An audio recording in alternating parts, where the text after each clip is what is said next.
All right, welcome to the 4th annual Youth Pumpkin Bowl here at Goodrich Field. Tonight we have Anoka versus Centennial, 8th grade. I am Kirk Erickson. I'll be on play-by-play tonight. Ben Sieben here on color. And here's our kickoff. From about the 25, brings it out to the right. And is brought down at about the 33-yard line. That'll bring up 1st and 10 for Anoka. What are you hoping to see from the offense from Anoka tonight, Ben? Well, I think what's fun about this matchup here is you're going to get two different styles of football offensively, right? Anoka, all through youth and even the high school, obviously likes to sling the ball around, and so I would expect them to, use a spread offense, inside zone, outside zone here with running back and get the ball out to receivers quickly. Centennial, you're going to get ground and pound. So. Yep. All right, well, here we go. 1st and 10. About the 23 here. Lucas in motion. Declan keeps it around the right side and is brought down just short of the 1st down. Yeah, that's that inside zone. That's just a zone read. Quarterback is reading the end. He crashes down. Quarterback's going to keep it. Good run. Perfect. Bring up 2nd and very, very short here. Oh, nope. They're going to call that 1st down.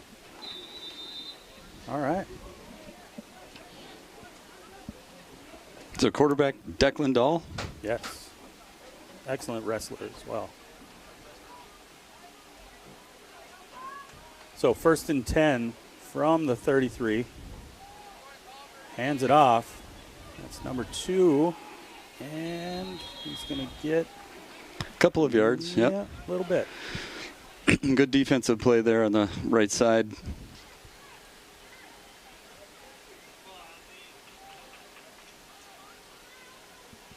That's what you usually get with Centennial here too, is they're usually tough football players. Coach Higgins there runs a pretty good program from top to bottom there, so you're going to get a lot of physicality with the Centennial team, both offensively and defensively. You are correct. Here we go, 2nd and 9. Out of the shotgun. Got Lucas Jones in motion here. Declan takes the snap, fires it out. Oh, tipped away. Yeah, it's a good defensive play there by number 87 there. Read the screen right off the bat, got his hands up and knocked that ball down. And Lucas did not have many people to get by if he was able to get that one.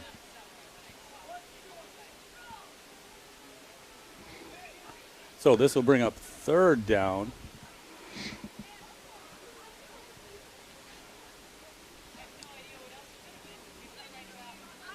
We got Todd Ryther calling the plays here for Anoka.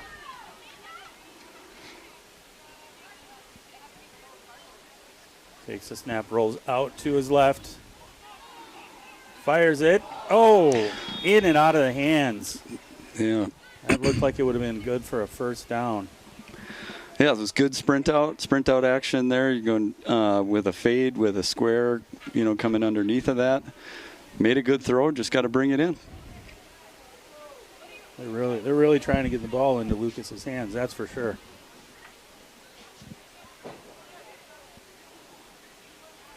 So 4th down. Yeah, I'm not sure if this is a go-for-it territory here or not, but, Centennial here is going to have to play, since they got the offense out here, they're just going to have to keep their base defense in. Now let's see what we get here. 4th and 9 from about the 44. Could be a quick kick. We got trips left. Declan keeps it himself up the middle. Makes a guy miss. 2. Shakes another tackle, but not quite enough. Looks like it'll end up being about 5 yards short. Turnover on downs there, right? There you go. So this will be our first chance to get a look at Centennial's offense. And as you see here, just shedding tackles, but couldn't quite get enough. Yeah, good stop there by Centennial. Yes. safeties coming down, making sure that he couldn't get to that first down. And then I know there's a defensive back in there trying to strip that ball away, too. That's something you're going to see Centennial do all night. All right, so 1st and 10, like I said, first chance at a look at Centennial's offense, as Ben mentioned. Got 3 running backs. Yes. That's pretty typical. Handoff up the middle. Oh, boy, makes a couple of guys miss.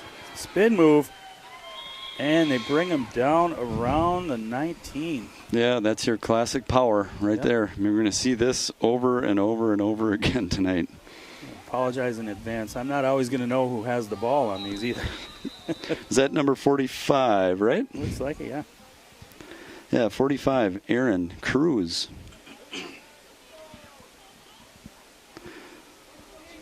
All right, so 1st and 10 from about the 29. Ooh. Middle run, no. Coming around the outside. Makes a guy miss and brought down. Yeah, a little option play there, right? It's a good job by the defense here stretching it out. Not giving up the edge. That corner, yep. Mm-hmm.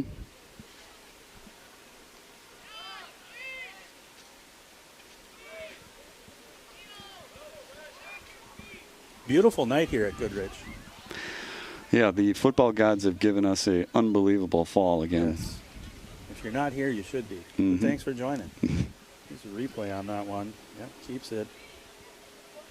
Oh, there we go. It was actually a fumble, right? Yeah, didn't fumble catch that. Yeah. Here we go. There's that. Up the middle again. Yep. Brings it right up to the 9-yard line. Good run. Yeah, that's that power. Same play we saw first game of the year, or first play of this game. 6:20 to go here in the first half. Still 0-0. But Centennial is knocking on the door. It's like 1st and goal now.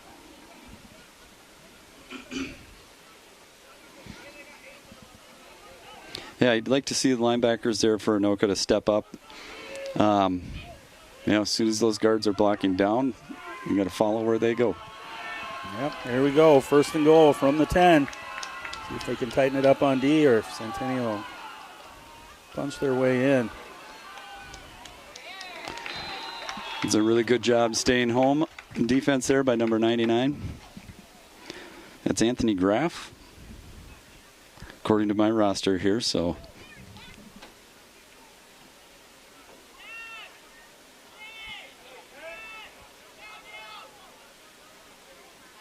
what do you think of the orange accessories here tonight, Kirk? I love it. I love it. We've been here all day since 9 a.m. and it's been a great youth pumpkin bowl.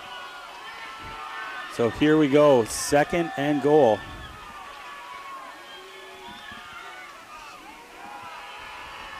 He's going to roll out to his right. He's gonna toss it towards the end zone, and he is in there. Yeah, it was a really, it was a really good pass by the quarterback there. Running back just slipping out into the flats here.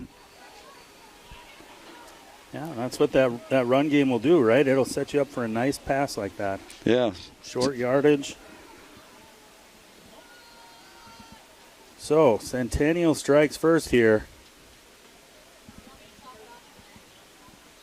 Yeah, unfortunately, I don't have number 14 on the roster here for Centennial, so I can't give the kid credit here. I don't know what his name is.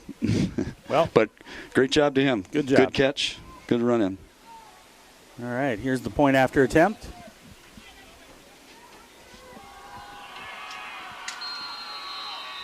Oh, we got a flag. False start. Offense. Ooh, shoot. That'll back you up on that. Normally a little bit of a chip shot there, but now. Well, keep in mind, too, so in middle school here, actually kicking the extra point is worth 2 points. That's a good point. If you run the ball in afterwards or pass, it's worth 1 point. So if you got a good kicker in middle school like this, can be quite the weapon. Game can be quite the weapon. So here we go. They're going to go for it. Ball will be spotted at about the 12 here after the snap. Snap spot. Kick is up, and it is... That's good. Good. Good kick. All right. So with 5 to go in the first, Centennial is up 7-0. It's going to be 8. Or 8, my bad. You just explained that, and I totally forgot about it. 8-0. Yep. Well, the thing is, you got to remember, too, for Anoka, especially on defense here, Centennial, again, with those 3-4-yard gains, you find yourself, looking at the clock going, man, where did the quarter go? We're 4 plays in on offense, and and the quarter's gone, you know? All right, so here's the kick. And that will go out of bounds. Be a legal procedure. I know a lot of times high schools like to take this penalty, back them up, and make the guys that just ran, down the field 30 yards, run another 30 yards to cover, but looks like Anoka's just going to take the 5. Take the yardage and move on. So it'll be 1st and 10 from the 35. Mm-hmm. See if we can get, if Anoka can get some momentum going here. 5 minutes again left in the first. Yeah. I'd like to see him go back to that run game. The running back there for Anoka, it looks like a good physical specimen on the field here. So he's a big guy. Yeah. I wouldn't want to be in front of him if he has the ball. That's for sure. So 1st and 10.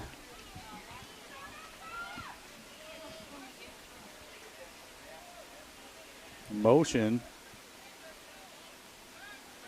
Declan takes it.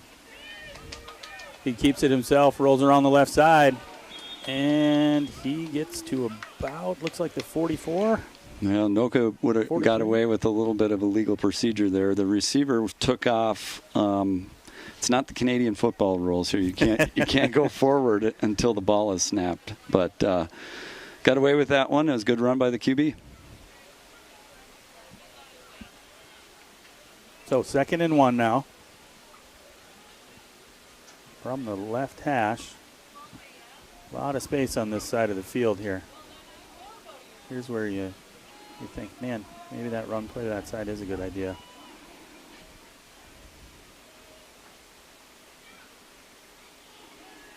Got motion again. This time he gives it. Yeah. Good run. It's a good run. That's an off tackle. It is not a read play on that one. It's just a handoff to the running back, off tackle. Good tough run. Good first down. Any play that moves the sticks, right? Mm-hmm.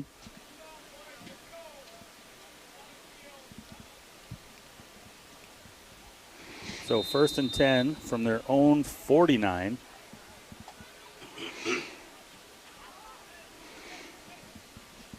Looks like a pretty thin bench over there on the Centennial side. We'll see if that plays a factor here later in the game. That's a good point. Kids playing a lot of plays here. 1st and 10. Out of that shotgun again. Here we go. Sends it out there. Nice. Nice run after the catch. Yeah, it's just a quick screen to the outside receiver there. Requires, those receivers to become blockers instantly. And you know what? If you pick up a couple blocks, it's 5 yards, 6 yards, pretty easy. That's the guy they've been trying to get the ball to, so you can see him finally get his hands on it and Lucas make something Jones? out of it. Yes, Lucas Jones. Key to that too is the quarterback Declan, getting that ball out of his hands quickly. The quicker you do that, better chance you have to pick up yards. We've got to bunch that to the right here. 2nd and about, call it a long, around 5. Swings it out. Lucas again, but he is dropped for a loss of about 4 yards on the play. That'll bring up 3rd down. Yeah, really good play by the corner there. He read that. And obviously, what you'd like to see there is a quarterback to get the ball out a little quicker and not so much of a rainbow. Number 45, looks like the last name there is Cruz, so nice play by him.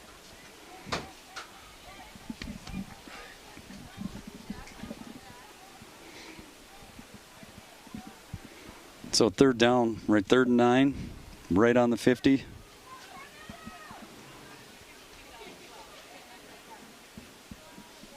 Braid at midfield. Rolls out to the left. He's got a man in his face. Sends it up there. Did he catch that one? He just hurdled the bench. I'll tell you that. So it looked like the same play that they did on the last 3rd down. Yeah, they're calling it incomplete. So 4th and 9. Ooh, yeah, that was close though. Oh, dropped it. Declan did a good job getting that out of his hands with somebody right in his face, though. Yeah, it's good. It's a good throw. Good decision. He's open, right? You'd like to see if you get a little bit more zip on that ball. But that is tough. There's a guy, the end for Centennial there was right in his face. So going for it again on 4th down here. 4th and 9.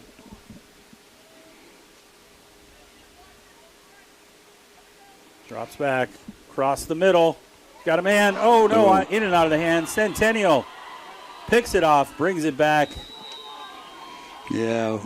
It's a safety there, number 81. Was in a position, right? I mean, he receiver. It's one of the replay here. Yep. Yeah, one of the things that you're taught as a receiver there, you can't have that ball tip up in the air. It's either your ball or nobody's, right? But that safety, 81, made a good play. Good play, brings it back to about the spot that they were to begin with. So, yeah, that's Ryan Kassem. And he's the kicker. He was the kicker. He's the kicker. Yeah. There you go. All right, clock's running. 46 seconds here to go in the first. He swings it out, coming around that right end. And he's brought down for a short gain. Yeah, it's a good play there by number 97. That's the left end. Yes, stayed home. Kept his outside shoulder open, so he could make the tackle.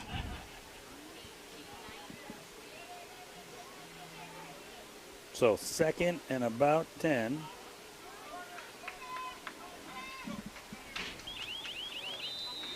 At the end of the quarter. Do it for the first quarter.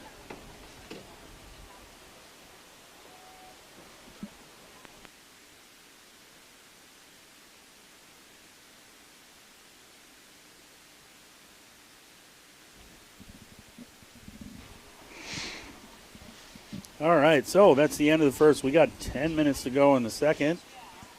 Centennial will start off with that ball. 2nd and 10. Yeah, they're quick, right? Those quarters, as I said, they're pretty quick when you're playing a team like Centennial who absolutely, runs the ball 90% of the time, right? Yeah. Keeps the clock moving, stays ahead of the sticks. Again, very disciplined program over there. So definitely makes it tough for an opposing offense to get a lot of rhythm going, or a lot, when you're sitting on the sideline for an entire quarter. This is true.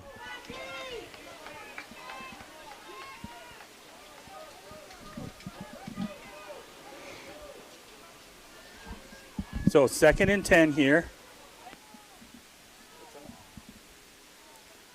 Up the middle. He's breaking tackles. Look at him go around that left side.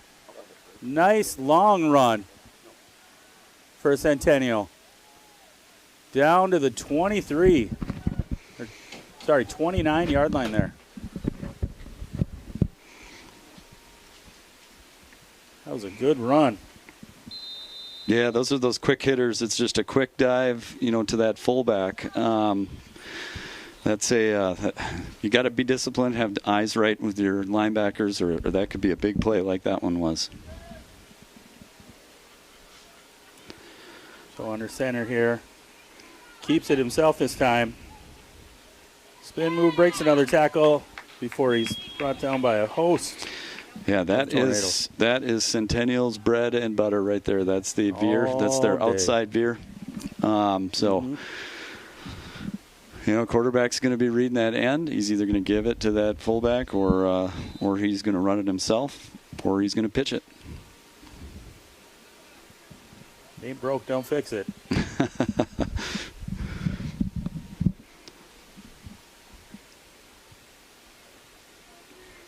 So Centennial still up 8-0 here with 9 minutes left to go in the second quarter.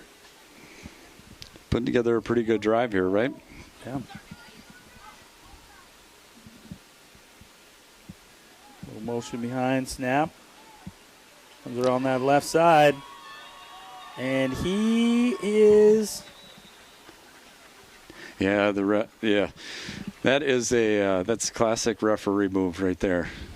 You're going to put that ball's going to be down at like the 2-inch line. Yep.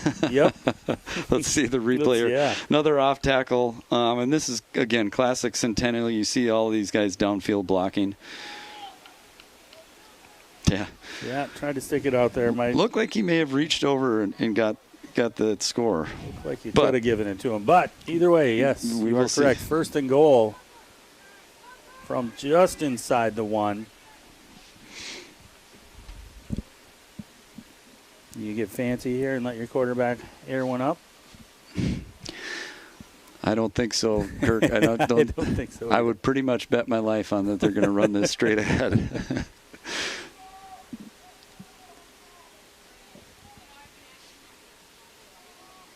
Quarterback under center. Here we go. And great play. Keeps it. There we go. Okay, that's Charlie Webb. Charlie Webb, that's right? who that is. Okay. Yep. There he is. Nice work by him. Breaking that up and getting the tackle. Looks like it'll be second and goal from about the 2 now. Yeah, that 99, he's got some good size. He can cause problems for any offensive line. That's for sure. Just under 8 minutes to go here. Looks like we got a timeout on the field. Yeah, I wonder what, I think they were probably looking just for like a QB boot or something right there. Mm-hmm. And maybe didn't get the snap cleanly. But, Mr. Webb. Yeah. They've been successful with that run up the middle, like you said, pretty much that whole drive. Mm-hmm. Jokingly asked if they were going to throw it, and then it didn't look like they were going to throw it, but they certainly could have just stuck with what got them there. Yep. Well, we will see if the defense for Anoka can stiffen up here, and we already know they got a kicker. Yeah. See if they can try and hold them to Yeah, field goal. Second down here. I mean, you would look like I said before. I'd figure this thing to go straight ahead.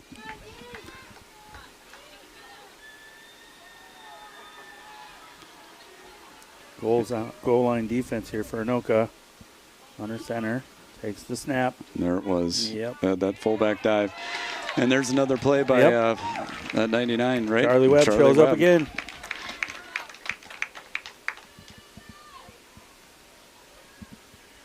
So I'm sure Centennial now, after 2 of those, look for that veer, counter, or boot, QB boot. Mm-hmm. So we got third down and goal now. About the 4-yard line. So if you're Anoka here, I mean, you're singled up as this outside receiver. He's tall. I wouldn't doubt. Off to the right of your screen there. You can't see him, but yeah, I wouldn't doubt they just out throw of it the up to him, shotgun. and that's exactly what they did. Rolling right, throws it up, just out of the reach. Yeah, really good play by the corner. You don't have to have size. You just have to play that with the right technique. Inside out, make sure, that receiver is either out of bounds when he catches it or can't jump up to get the ball, right? So you got to, especially when you're undersized there with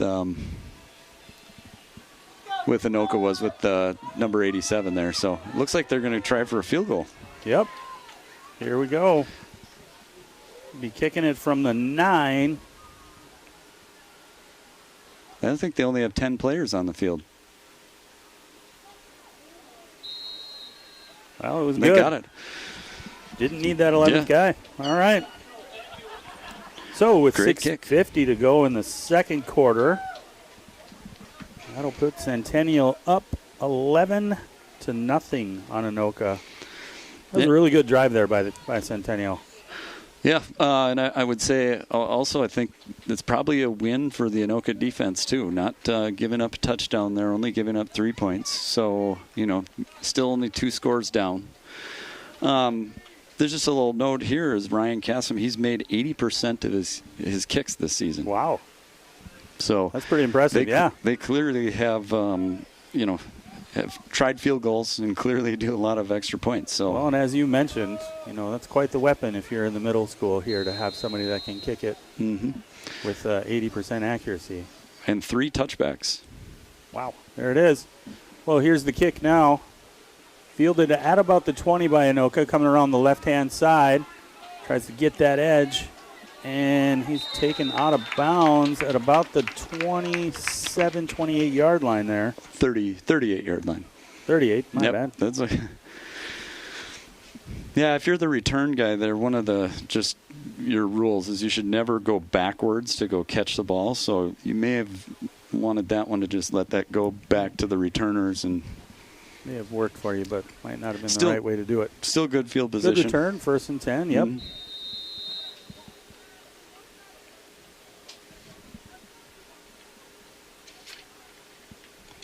About 6.5 minutes to go here in the second quarter.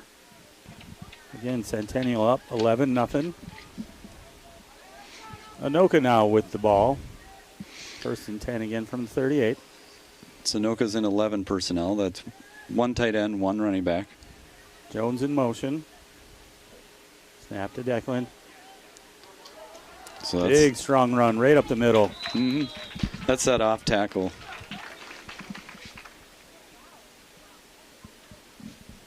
Nice run by Ryan there. Yeah.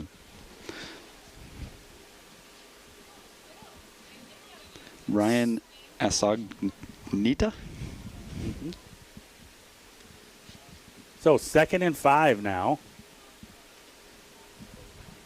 Clock still running. Really want to try and get something out of this drive. Again, 11 personnel here. Jones in motion again. Done a lot of running in motion. And handoff up the middle to Ryan again. Another nice strong run. Going to be close. Right at the sticks. Yep, they're going to give him a first down. Yeah, it's good. So sometimes, coaches, might be setting something up here, obviously with that motion, because you do that for 2 reasons. You're either trying to get an advantage, with the motion guy to get numbers onto one side of the field or the other, or you're trying to set something up. Well, it looks like they took that back. It's 3rd down now. No. The one official signaled first. The other one overruled them. So 3rd and short.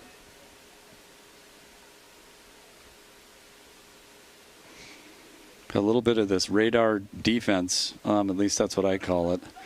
Coming around that right-hand side there. Dahl with a nice strong run to about midfield for a first down. You were saying radar defense? Yeah, that's when you see a lot of these defenses nowadays. Like they'll have everybody standing. You see the Vikings do that every so often. They're all standing up. You don't know who's going to be coming, who's not. In this case, I think they're just trying to get a good read. All right, well, 1st and 10 from the 50. Again, clock moving here. Definitely want to get something out of this drive if you're Anoka. Shut them down if you're Centennial and give yourself a few minutes, try and go down and score again. And they had success with the screen game early. Kind of going away from that a little bit here, but that looked like might be trying to set something up here. Yeah, that looked like a design QB run. Loss of 1 on the play. Bring up 2nd and 11 here.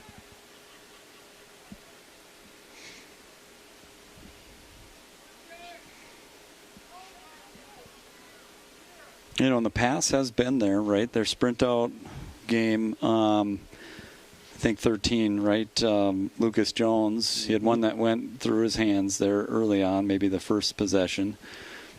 Second one, couldn't quite get his feet down and missed that one towards the Centennial sidelines, I think, on their second possession. So the pass has been there. Let's see if they go back to it. Drops back. Got a man in his face again. Rolls out to right. Takes it himself and brought down hard. Just short of midfield. Yeah, it puts a lot of stress on a defense when a quarterback can scramble and get out and into the open field. Unfortunately, Declan looked like he just couldn't quite get loose. But something to keep an eye on with this team, because it looks like he's going to be able to break one. That's right. For sure.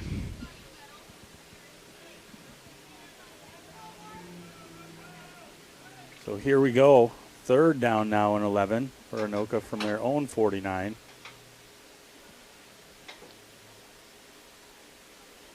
Dahl takes the snap, fakes the handoff, throws it out. He's got his man. Oh, and he fumbles. Fumbled the ball, and it is Centennial's ball. Tough break there. Number 30 recovered that for Centennial. Let's see that's here. Brady Heisman. Looked like that ball might even been tipped a little bit. Ooh, yeah. That came out. So it's good little tough break there. Stick action. Good catch. What you'd like to see there is him, that running back, that receiver, to chin that ball all the way down to the ground. He's up. Yep, got to keep it. At 21, that's Carson Collins. Hopefully he is okay. Yeah, it looks like maybe an ankle or something like that. Well, that'll result in a turnover. So now first down and 10 for Centennial from their own 45. So sometimes offensive coordinators here like to take a shot in this situation right after a turnover. Highly doubt that's what Centennial's going to do, but nope, they don't. They put it right up the middle again. So that's that veer. And there he goes. 10-5. Ooh. It's going to be down at the 1-inch just line down again, at the right? one again. Yeah. So that was Brady Heisman. That's the guy that that just recovered that fumble. So he has been Centennial's leading rusher on this team since 4th grade. What do you think of that? That's impressive. That is impressive. 4 years running. So if you're Anoka, you maybe wanting to watch number 30. Yep. He's a guy to stop. Keep your eye on him. So we got another chance, though, for that Anoka defense. Last time we were in this situation, they were able to hold. Let's see if they can do it again. So first and goal from the 1. Centennial sets up. Snap, handoff up the middle. And it's a he is touchdown. in. Yep. That's a touchdown. And who is that? Is that our... That looks like our guy, yep. Number 30. Number 30. Well, Brady is continuing to punish the Tornadoes here. Well, when he rips off a 55-ish close yard run there, you might as well give him the rock and let him put it in, huh? Yeah. Let him bring it to pay dirt. Yeah, oftentimes you see that long run by the running back, and then he gets taken out of the game, and somebody else gets to put it in the end zone. Yeah. Like you do all the work, but you don't get the glory. Yep. Well, there's another point after. So add 2 more for Centennial. Here's that long run again. Yeah, look at that. Really good block by number 5 there, the receiver for Centennial. Well, maybe he's not a receiver. He's probably a running back. And then he's able to just put it in. So, two-play drive for Centennial results in more points. We're up 19 rip. About a minute 30 to go here. And Anoka's really got to get something on the board here. We're going to go into halftime feeling not so great.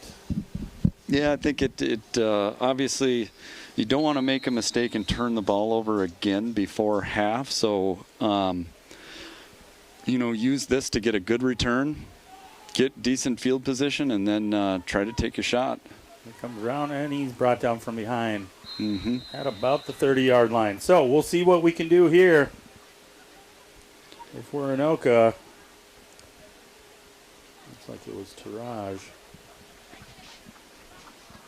on that return. Short return, but starting at our own 30. Mm-hmm.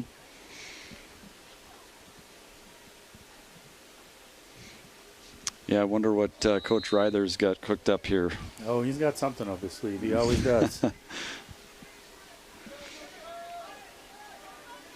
We'll see with this if we're going to go 10 or 11 personnel. Looks like there is a tight end in there. We've been in this formation quite a bit today. 1st and 10 from the 30.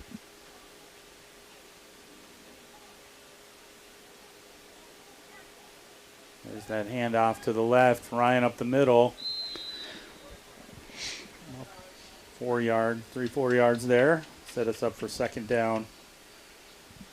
Yeah, they may be content because they've not used a timeout yet this half, so they should have a couple of them, right?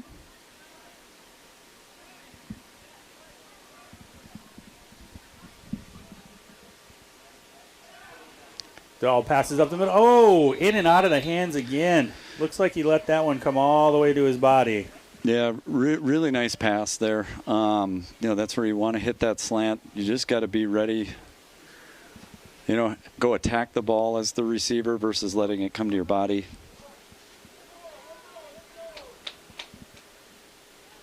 I'm looking for something out of number 11 here, down on the bottom of your screen here. Brennan had a really amazing play last week, I was told. Nice catch up the middle for a good 1st down. So,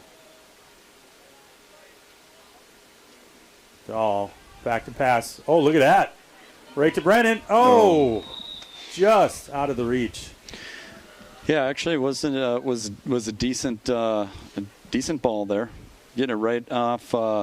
Hate to have that go out of bounds. You hate to put that right, on that on the hash marks right on the sideline there. And receiver needed to go up and attack it. I think he just misread the play just a little bit there. We got 4th down now. 4th and 10 for Anoka.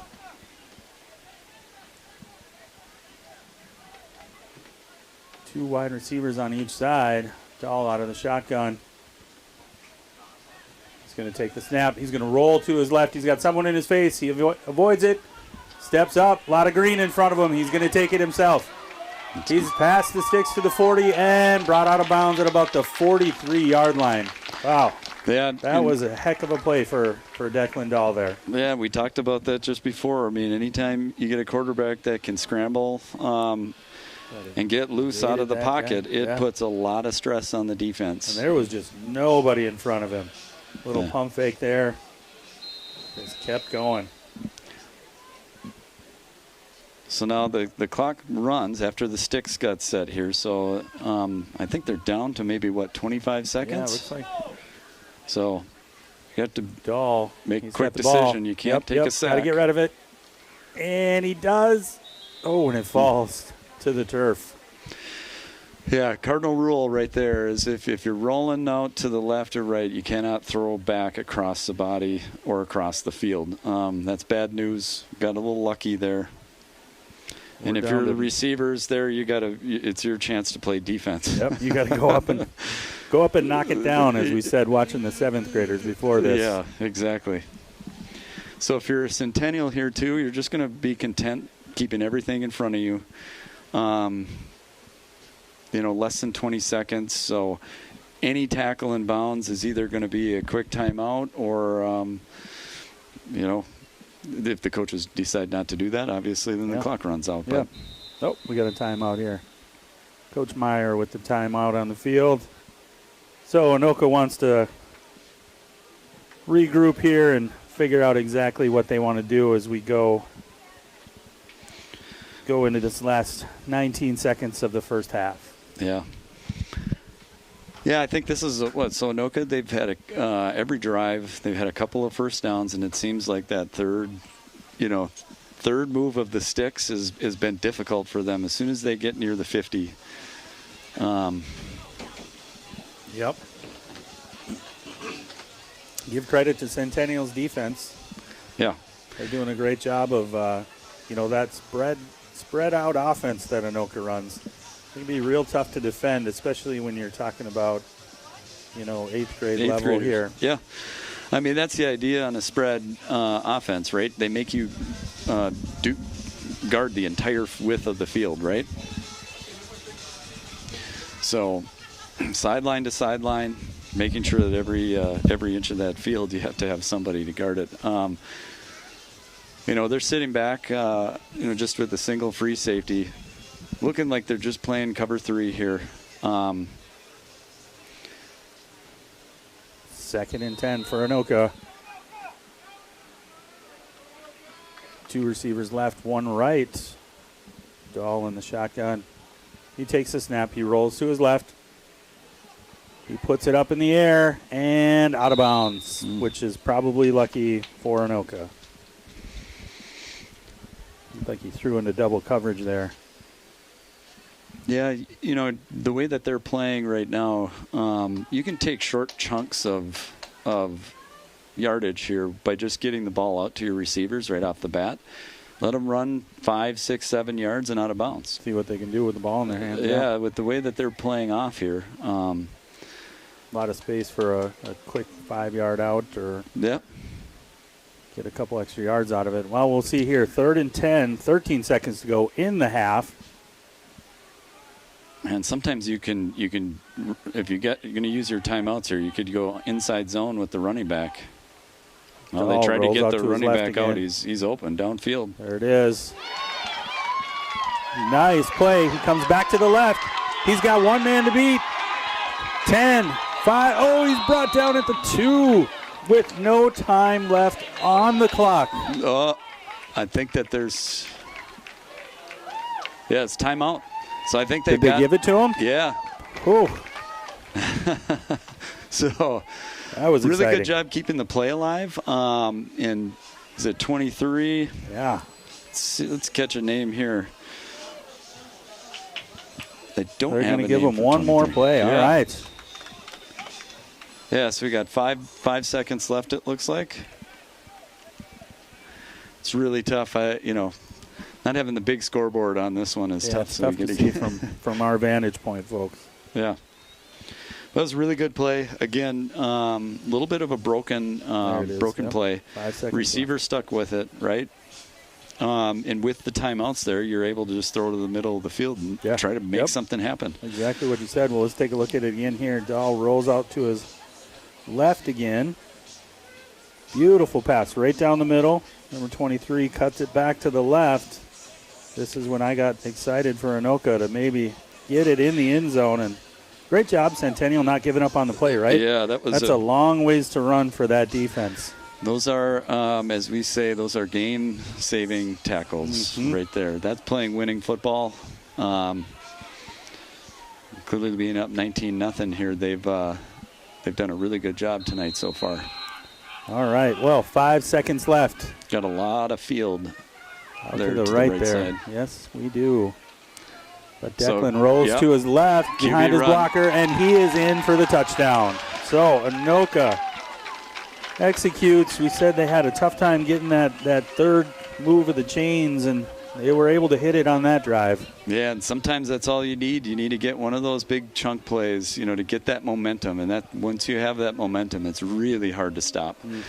That was, that's a design QB run right there. You look at the numbers that Anoka had on the left side. They were +1 versus Centennial. So here's our replay. Oh, this is our pass again that led up to it. Yeah. And those are these chunk plays. That's momentum. Again, you get the defense on the heels, and, one play later, you're in the end zone. Perfect. Same play. Well, here Same we go. Same plays we had before. There it is. For the touchdown. Yep. Might as well. As we said before, if it ain't broke, don't fix it. Yeah, it's easy. I mean, numbers game. If you got one extra blocker versus the defense, that's an awfully hard play to stop. Take it that way. Yeah. Well, we got 1 second left on the clock before the half here.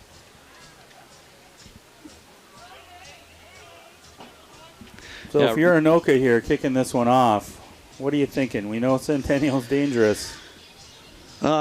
Yeah, I mean, this is classic squib territory right here. So, kick this on the ground. Don't give them a chance to return this. But you don't want it to go out of bounds at all, obviously, because then you give them a free play. So, you're thinking maybe you keep a guy back as a safety. Just in case. Just in case. They're going to do some laddering. Well, typically that's how you're going to have it. A kickoff tee, you're going to have two of those people on kickoff that are nothing gets behind you. All right. Well, we'll see what we get here. This is Axel Neubauer with the kick. Yeah, that's not ooh. what you wanted to do. Nope. So no time comes off the clock. So Centennial here gets a free play. Yeah, what you'd like to do there is just squib that thing. Even if it's somewhat of like an onside kick type squib. Sorry, that's better than having it go out of bounds. And that first hop, it looked like he was going to check it up, like he was chipping it with a 9-iron. Yep. It just kept rolling. That's what it always does for me too. So if you're Centennial, you're likely, not going to do anything stupid here, not going to throw the ball up. Up 19-7. You're on your 35-yard line. Run a safe play and run your dive. You almost scored on it. The last time you had the ball. Yep. And if you're Anoka, you're just going to be back in coverage here. Yeah, we got safeties about 20 yards deep. 15 yards back. Well, here we go. One last play of the first half. Some confusion here on the Centennial. We're missing a guy. Don't want to do that. Take the snap. Yep. Pitch it out to the side. Ooh, that's a blindside block, I think. Yeah, they're going to get him on that. Is that Charlie Webb too? Yep. Yep. Well, you hate to see that as a... Yeah, he went up high. They're really trying to clean that up in football.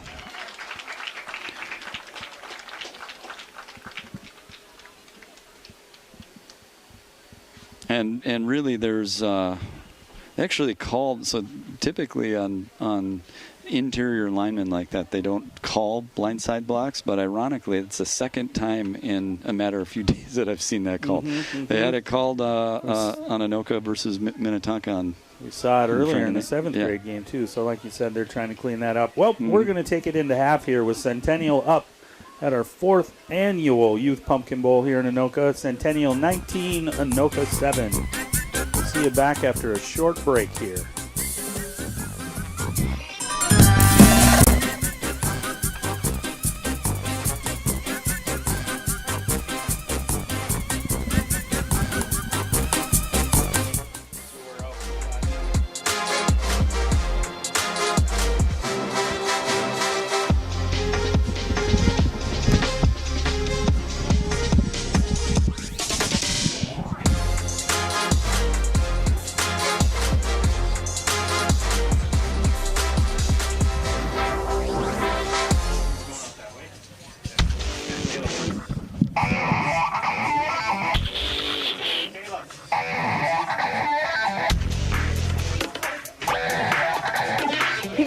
The intensity level of this sport. Some of the guys last week from football came out and watched us, and they were all pretty impressed that we were actually running plays. Bo was in it to win it, and so are we. We're all for it. So I used to play when I was younger, like through the YMCA or whatever, as a little kid. I definitely enjoyed it because growing up I played with all the boys, so it was definitely a lot of fun. At Anoka, every year we do our senior powder puff, where all the girls get to play flag football with the guys coaching it, and it was a really fun experience for me. So when Coach Bo and Trey came up to me and told me, hey, they're starting a league, I thought it'd be so exciting. Flag football here for the girls, this is really its second year in the state. First year at Anoka. There was a small group last year that kind of piloted it. Now we've expanded it. There's 44 teams in the state. Vikings are involved, really kind of trying to push and elevate the sport this year. So we're real excited about it. I really like the agility part of it. It's taught me a lot of new moves, offensively and defensively. It's just training is so much fun. Well, I mean, our goals is, to become the best version of ourselves that we can be, and I think this sport kind of gives us another thing that we can do as a school and as a community that everybody can get behind. There's also only 5 people on the field for offense and defense, but we still are running plays. We're still working as hard as I think football guys do. I mean, we're practicing after most of us have already practiced for other sports, so it's like double practices a day, and we're still putting in the work. I think it's going to upscale really fast because just the level of girls we have at Anoka who want to play, and I'm sure other schools too. I feel like it's going to grow really fast, and it'll benefit a lot of girls. The Anoka Lions were chartered in 1956 by local Anoka businessmen. Lions Clubs International and the Anoka Lions Club have evolved and changed over many years with a membership of men and women, young and old, that have come together to serve our community. That service is through financial giving and boots on the ground, with 100% of all funds raised going back to our community. Do we work? Yes. But do we have fun? Well, that's a big yes.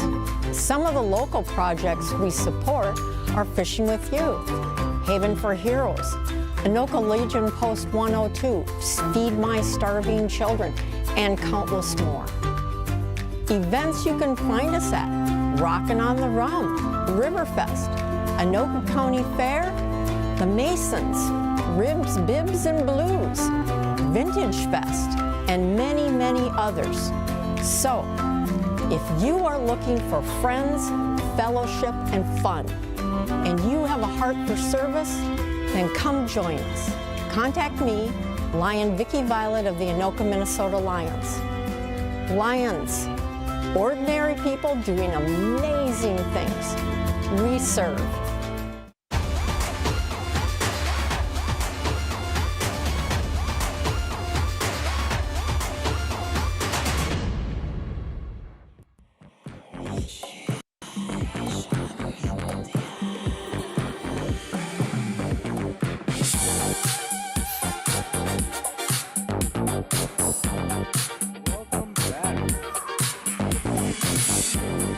All right, welcome back, everybody. Here we are. And there you got Coach Bo on the field. Great to see him out here supporting the youth. Yeah, you got some high school football players here, too, tonight. Many of which here, I think, actually, Kirk, were in the inaugural Pumpkin Bowl here. You are correct, sir. I think you and I might have been down on that sideline for that. Yep. Yeah, it's great. I mean, this is, for Anoka, it's a true, K through 12 program. So Coach Bo is at a lot of these things. Obviously, the more effort you put into this level of football, easier it becomes at high school. Yep, right? Absolutely. It looks like he's talking to Josh Reither, who's captain. Absolutely. Well, it looks like they're going to take that penalty from the end of the first half and tack it on here at the beginning of the second. So with Centennial up 19-7, here we go for the third quarter. Axel Neubauer with the kick. Ooh, squibs it up a little bit there. It's got to go 10 yards. And no. That was looks like it was a heck of an effort there. Actually, almost like that's like 99% executed. Yep. That was. Just did not make it 10 yards. It went 9.9. He tried to tuck it in at 10, but Fisher was right there to need a little bit of wind. Yeah. Too nice of a day for that. All right, so here we go. 1st and 10 for Centennial from about the 30, call it 35 and a half. They ran the ball pretty effectively in the first half. We'll see if we get more of the same, which I tend to believe we will. We'll blow that whistle, that play dead. I think the clock was running, and it shouldn't have.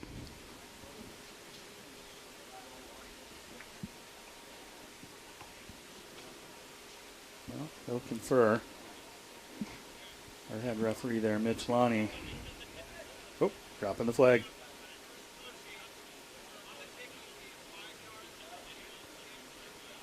Yeah. So, yeah, essentially because the onside didn't go 10 yards and Anoka touched it, it's an illegal procedure. Yep. And they just forgot to tack that on there. Tack it onto the 35. Yep. So now we'll reset. We'll reset. Now we'll start from about the 40.5 for that 1st and 10. You can see Charlie Webb still in the game there. So what's great about this game too is Mitch Lonnie brings in the high school refs in here too. So these guys, full get up, full high school refs. They're communicating on the field. Yep. This isn't their second rodeo. A bit of motion behind the quarterback. He'll pitch it back, rolls out to the left. Stiff arm. Cuts it upfield a little bit, and it looks like he's brought down. Short game, but there's another flag on the field. Yeah, so I think what you're going to get is another one of those peel back blocks. The play, there was no reason for that particular block for the Centennial block right there, so I think that's what they're going to get him on. It's unfortunate. You don't want to see that. Yeah, that's what drives coaches crazy. It's like it had no bearing on the play. He wasn't going to make the tackle, Yep.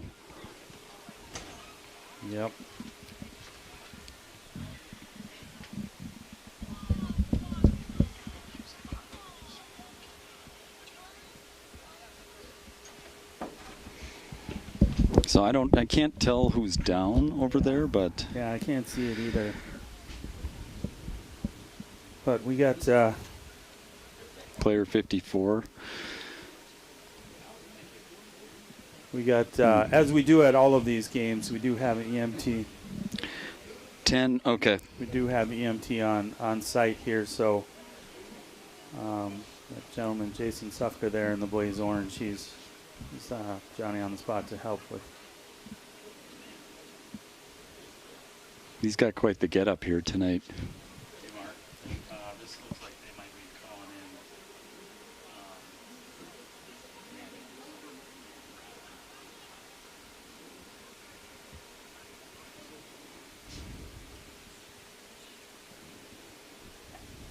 Sounds good. All right, well, with 9:26 left to go in the third here, we're going to take a little break, and we will be back with you shortly.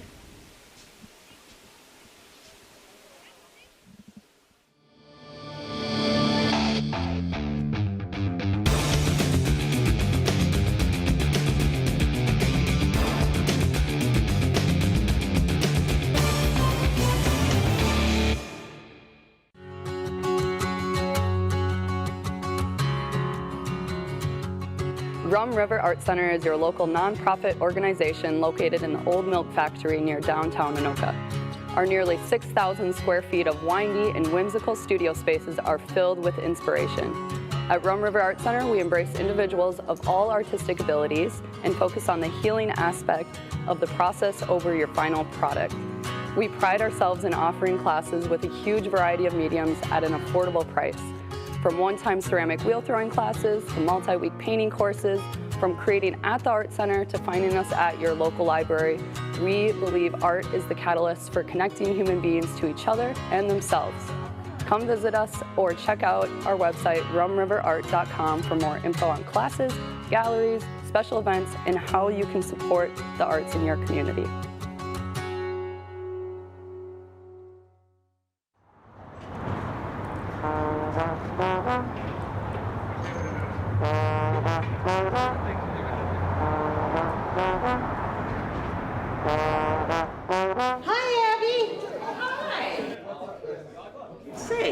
Grab a social district cup. We can walk down to the river because I've got some books for the little free library. Oh, that sounds like a great idea. Right.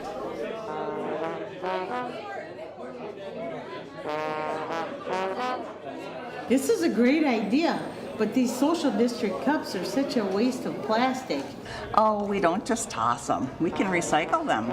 There's special recycling bins throughout the social district. Come on down, I'll show you. Drink it right up, recycle that cup.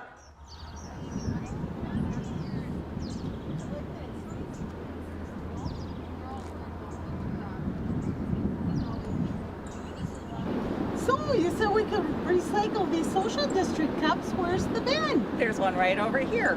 There's bins like this throughout the social district. I'll show you. Great!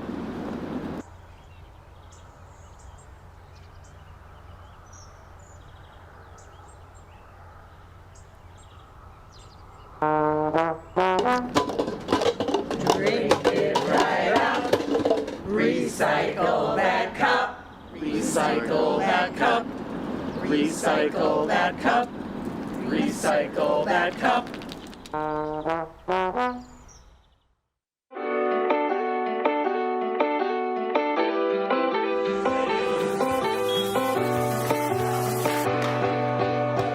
McCutcheon and Walt Weaver, those guys were like the biggest pushes for boys volleyball. Back in 2018, Hugh McCutcheon, who was a Minnesota Gophers volleyball coach for years, he's like, why is there not boys volleyball in the state of Minnesota? So it took like 8 years to actually get it sanctioned, and this is the first year that it's an official sport, and we're all super excited.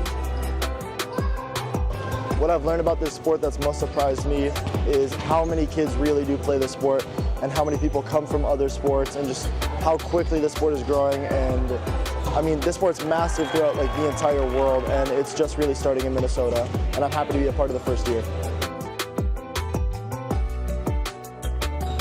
The thing that I've learned a lot is I've learned a lot of like people. There's a lot of people that are playing on this volleyball team that I've never met and talked to before, and I've really just opened up my access to a lot of different people, and it's been very cool. The big thing for me is I always played volleyball in like gym class in high school, and I took a class called like Power Volleyball 1, and that got me into this sport originally, and now I'm here. So when I was younger, my neighbor got me into volleyball, and I kind of just grew up playing it from there.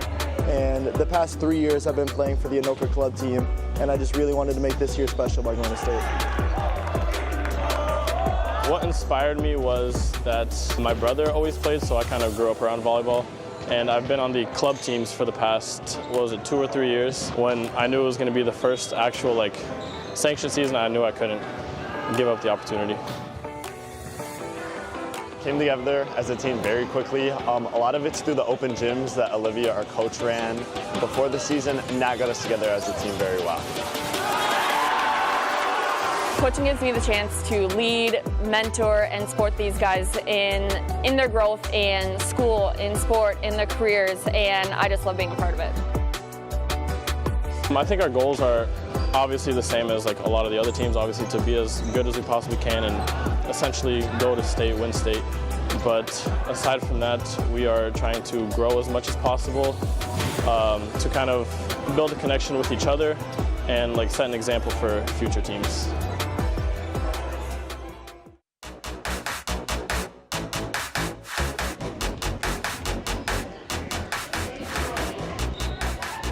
The award ceremony after winning state was a big one. Like everybody just like, after they said that Osseo got second, like we all just like knew, and like we all just like looked at each other. And then when they announced that we got first, like everybody just started jumping and like crying. That was for sure a really big moment. This team is like one of the first places that I felt like I've ever belonged. And like I feel like we continue to do that continuously. Like on the daily, anytime there's a new person, open arms, like come in here. During the summer, we made sure to plan a lot of team bondings for our team, like sideline and competition. And so I think that definitely played a really big role in feeling comfortable with the people. So I joined last year during basketball season, my freshman year, and I just joined because like they just looked like they were having so much fun, and it really is that much fun. It's like the girls are all so sweet, and like really you just have to go for it. I was like, I need to go to my comfort zone, and cheer seems fun. So I went to my first practice, and the entire time I had tears in my eyes. I was so scared, but I ended up having so much fun. Even though I felt like I couldn't do any of it, here I am. I could do a whole routine. I'm planning to cheer in college, like she was saying, like take that step, take that risk, because that's how you grow. This team is so incredible. Like it's just, everybody works so hard, and like as a captain, like I know I cannot take credit at all for our victories, but it is just, I'm so proud of everybody. It's so incredible. I would say the same. Like, I feel the most connected with this team out of my 3 years on this team. Like, even with our sideline team that we don't spend every single practice with, like, I feel so connected with everybody. And I think that's just because of the energy that, like, the team chemistry that we've built this year, especially with, like, team bondings. But just, like, in general, like, we've just come a long way. I don't know, I'm just proud of us. So, yeah.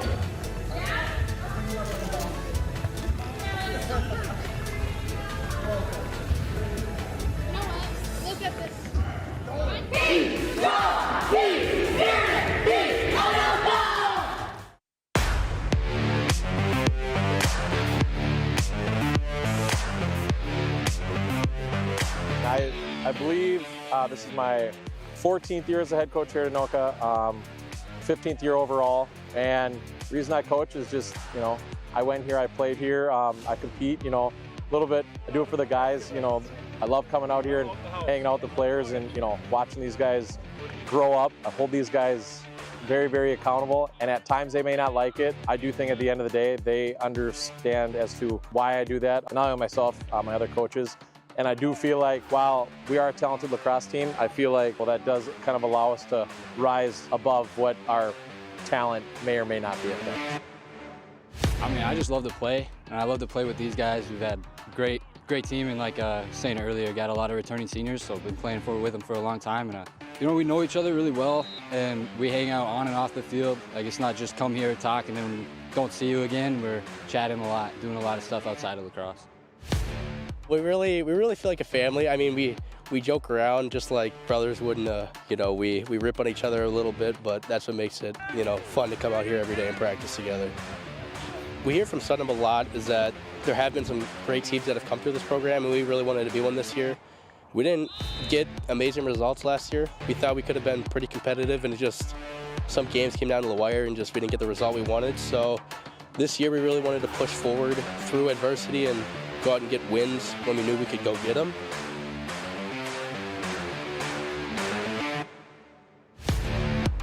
Personal goals for the season, definitely I want to get some awards, you know, team awards, maybe state awards, stuff like that. But I just want to have fun with the guys, you know. School year's ending soon. We're going to be not maybe seeing each other in a few months, so I definitely want to keep this team going for as long as possible. Oh, I mean, we just have a lot of guys who want it. High energy, been putting a lot of work in practice, outside of practice, just all year round, and it's paying off. I just want to win. I want to play and I want to win. The more we win, the more we play. So. Anoka!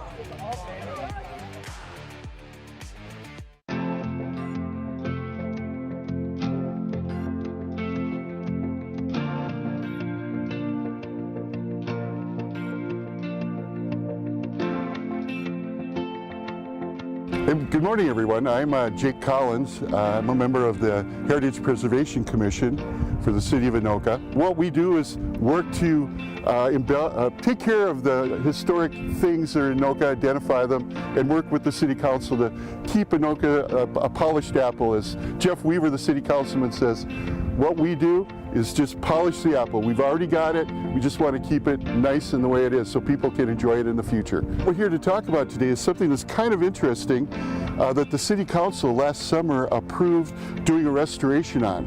And it's called a stone stove. It's a four-sided cooking appliance that was built in 1939. It's one of two that survive here in Anoka. This one is right by the band shell along the Rum River on the east side. The other one, if you'd like to look at it, that's also restored, is over by the water tower next to the high school athletic field. If you look between the two, you'll see a smaller version of this. You might ask, why does this have four sides to it? So this was able to cook food for a larger group of people, having four sides. And what's interesting about this design is this has been covered in, but normally in the way it was built, there was a flue here. This was open, and the smoke was designed to go up the chimney, creating a draft. And the way they cooked back then is not the way we cook today. it was to cook in pots or pans or griddles. We didn't put meat on barbecue and charcoal briquettes and propane. Didn't exist yet. So this is kind of a historic way that people used to cook before those developments. The stone stove was in disrepair. The City Council unanimously approved some small amount of funds to have a professional come in and rebuild this so it remains a part of Anoka's history. You might have noticed a plaque here that says National Youth Administration. The National Youth Administration was a subset of the Works Progress Administration, the WPA, that was set up to provide funding for youth of America between the ages of 16 and 25. And those people were considered being a lost generation. As the Depression went on, they had no chance of finding a job because even the most menial jobs that students might do, like delivering groceries or mowing lawns, taking care of livestock, stocking shelves, those are being done by adults. These guys wanted to just put food on the table, taking whatever job they could. That's how bad the Depression was. So on the basis of a part-time work, weekly pay, students or young people, you didn't have to be a student, were paid a weekly amount that allowed them to work on a project like this. Now, Anoka didn't have a university or college, so we pretty much know that these were high school students that were working with a stonemason to put this limestone together to create this stone stove. So I'd like to invite everyone to come down to the park to see this restored stone stove and kind of know about its historical significance. Come out and enjoy Anoka's parks and know what they have to offer for you and kind of enjoy this historical monument here that is part of Anoka's past.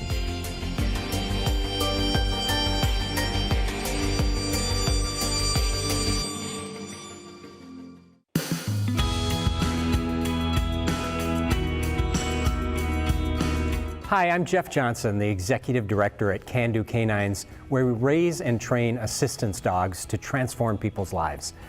Our dogs fetch more than just toys. Trained with special skills, these dogs fetch freedom and independence and peace of mind for people with disabilities or at facilities that can benefit from the dogs.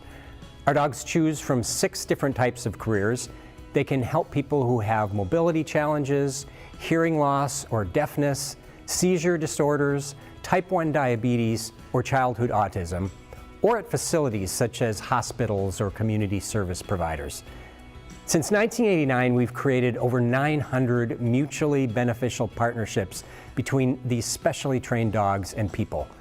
We place all of our dogs free of charge thanks to generous supporters, and our mission is only possible due to the care and love that hundreds of volunteers offer by opening their homes to our dogs. Some of the people who help raise and train our dogs are inmates at prisons throughout Minnesota and Wisconsin that partner with us. Each dog stays for months at a time, sharing a cell with their inmate handler, who spends time developing some of the skills our dogs need for their future person. I invite you to check out our website, candocanines.org, for more information or to see when one of our upcoming open houses is happening. We and our amazing dogs hope to meet you soon.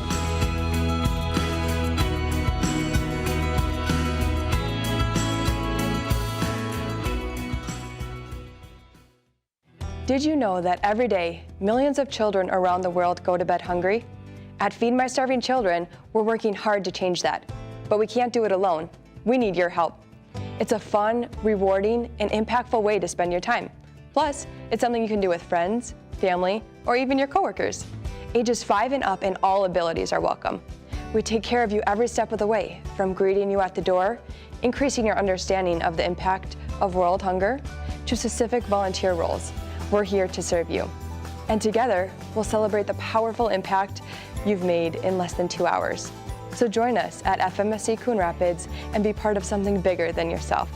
Find more details and sign up for a volunteer slot at fmsc.org/volunteer. Together, we can feed every child until all are fed.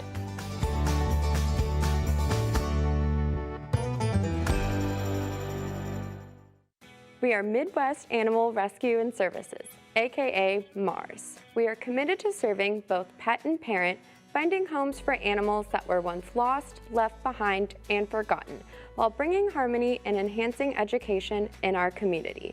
We started in 2006 and have a 98% adoption success rate. With the help of our community and people like you, Mars has saved over 21,000 animals. All of our animals live in foster homes as family members. Once they get adopted and go home, they stay home. We have a nonprofit veterinary clinic and dog obedience training services. We are actively supporting both ends of the leash, both people and pets, breaking down barriers and building community. Visit our website, www.midwestanimalrescue.org, to learn more and join our Mars community today. In a world where physical health often takes the spotlight, it's easy to overlook an equally important aspect of our well-being, mental health. Yet despite its significance, mental health is often stigmatized, misunderstood, or simply neglected. From creating awareness to offering education and community wellness grants to hosting our annual 5K walk for mental wellness, the Mental Wellness Campaign for Anoka County is creating a community where mental health is as important as physical health. Let's break the silence, erase the stigma, and prioritize mental health. Together, we can create a world where everyone feels supported, understood, and empowered to live their best lives. The Mental Wellness Campaign for Anoka County, your mental health matters. Hi, my name is Annette Wainio, and I am the Program Coordinator for Chores and More, which is a part of Anoka County Community Action Program, or ACAP. We serve seniors ages 60 and over who reside in Anoka County. Our clients want to remain living independently in their homes. Cognitively, they can still live on their own, but physically, they are no longer able to do these sometimes strenuous tasks. This is where Chores and More can help. Many seniors are on a fixed income, and it can be difficult to afford services. We work on a sliding fee scale to help keep chore services affordable for all income levels.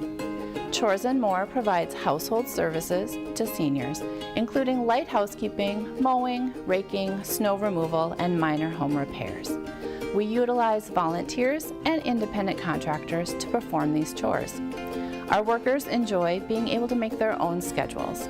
They can choose which job requests they want to perform, as well as how many requests. Many of our independent contractors have full-time jobs elsewhere. They are looking to supplement their income as well as give back to their community. Independent contractors and volunteers can definitely tailor the work they do around their personal lives. If you or someone you know is looking for either a volunteer opportunity or a part-time paid position, please consider Chores and More. You will know that you are helping someone who needs your help. It's a great way to make a difference in someone else's life. My favorite thing about volunteering as an Extension Master Gardener is learning about the different gardening styles and sharing that knowledge with others. I love meeting and learning from people who care about educating, inspiring others through gardening. Whether you are a new or seasoned gardener, there's always something new to learn. In 2023, our Anoka County program will celebrate 40 years of teaching and working with residents. They learn to grow healthy plants and foods, improve local ecosystems, and create outdoor living spaces for people. I am one of over 150 Master Gardener volunteers living in this area, so one of our strengths is being familiar with the challenges other local gardeners face. Every May, the Master Gardeners host a plant sale fundraiser and sell plants grown and thriving in this region. The money we raise supports our community project and activities throughout the rest of the year. I am excited to see what positive changes we can make this year and the ripple effect it can create. Please visit theanokamastergardeners.org to learn about upcoming Master Gardener events and services and how you can become a volunteer. On the 3, Drew Peterson says, anything you can do, I can do as well. And this is foreshadowing, ladies and gentlemen. Drew Peterson for 3. In front king wing left, Shoknak to the top. We had a lot of hard practices. We focused on transitioning and running our offensive sets and just staying steady and consistent throughout our entire practices to be ready for the hard game. This is what we've been practicing for all year long. We do end of the game scenarios in practice weekly. The play that we drew up is one that we've gone over with these seniors for the last 3 or 4 years. So just telling them, take a deep breath, enjoy the moment. This is our game to win. Do not let Centennial steal it from you.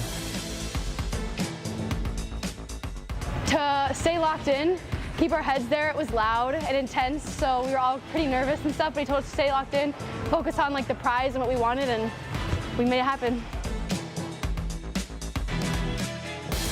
I have a love and a passion for the game. You'll see me on the sidelines clapping up, yelling, getting in a defense stance to players. I really want them to feed off of my energy. If I show them that I care that much, it's going to make them care just as much as I do. That was something to watch tonight. I was just focused on how loud it was, I think, and the play wasn't originally designed for me. It was designed for Maddie, but we ran it, and then she was double teamed pretty quickly. So we swung the ball, and I got the ball, and I just knew I had to shoot it, and it went in, and it was crazy. I just remember jumping as high as I could, and it was awesome. For the win! Good!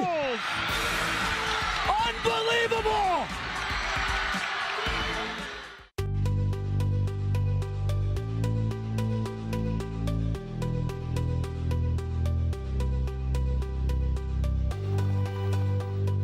In the city of Anoka, the city's sewer and water maintenance are currently in the middle of their busiest year on record, and today I met up with them on one of their recurring projects, replacing residential lead and galvanized water lines across the city. The reason we're doing this is the federal government has given grant money to the state that gives to the cities to replace all the water, like galvanized water lines. The reason they're replacing galvanized water lines, they were hooked to the water main with a lead gooseneck at one time. With the federal rule is, if this is ever hooked to a lead gooseneck or a lead line, the galvanized is considered lead for life. Just because they remove the gooseneck doesn't eliminate the lead service. This EPA rule change, coined the Lead and Copper Rule Revision, was implemented in order to reduce exposure to harmful substances in lead and galvanized water lines and uplift clean drinking water standards. I believe the rule changed. You could go to copper lines in '83, in that time frame. Most of your older homes, like we're in a neighborhood here where the houses were built in the 40s. We're finding any time that they're built like before the 50s is where most of these galvanized service lines are. So when we do this, we dig a hole out here by the curb stop, and then inside we'll find the water service line, break a hole in the concrete floor, dig down, find the 90 on the water line, cut the street side of 90 off, and feed a cable through. This cable will come outside here, and we pull the new water line in as we pull the old one out, and then hook it up. Usually takes about 4 hours per service. The total cost of this whole project to a homeowner is typically zero. The only cost to the homeowner is if your water meter is in a cabinet or something like that where we don't have good access to it. You have to give us good access to that meter. That's the only cost there really is, and then to water the grass when we're done. It is important for all residents to be knowledgeable and aware of this EPA standard and to check their own water lines and let the city know if you need replacement. What they can do, they go down to their water line in the basement, and I need to know what they have for a water line coming from through the floor or through the wall before it gets to the meter. They can take a magnet to it. If a magnet sticks to it, it's most likely a galvanized line. Or they can scratch it and see if it turns to silver.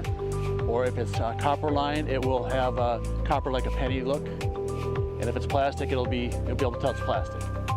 They can call me at my office. My office number is 763-576-2924. That's the easiest way to do it right now. We did have a QR code that we sent out to everybody that we suspected of having a galvanized service line. Sent out several flyers, door knocked, and also called people if we had their phone number.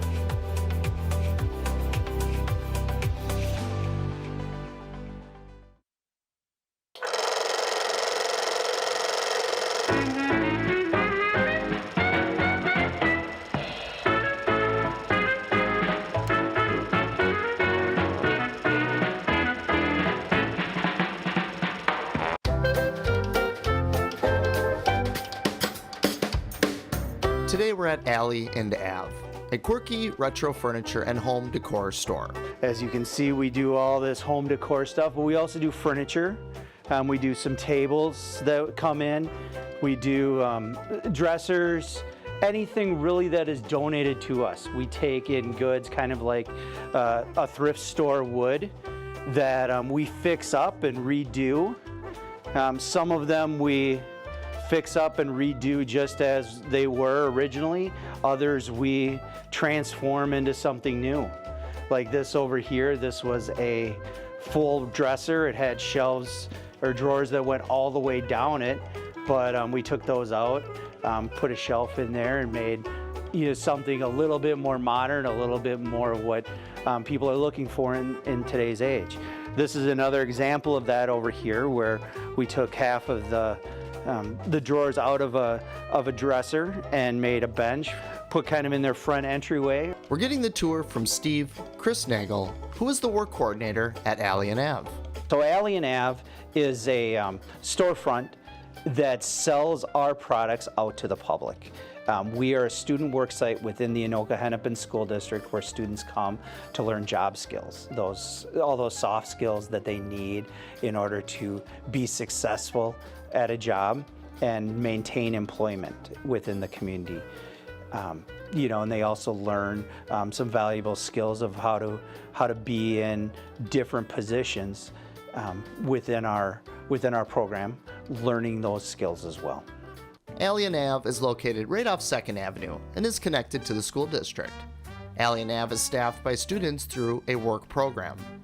The students help run and maintain the store in addition to creating items out of donated goods that are repurposed for the store. Yeah, as we walk around here, our students also learn that work here in the store, also learn how to take care of plants, and then we sell those out as well. So they're maintaining and learning how to grow indoor and outdoor plants.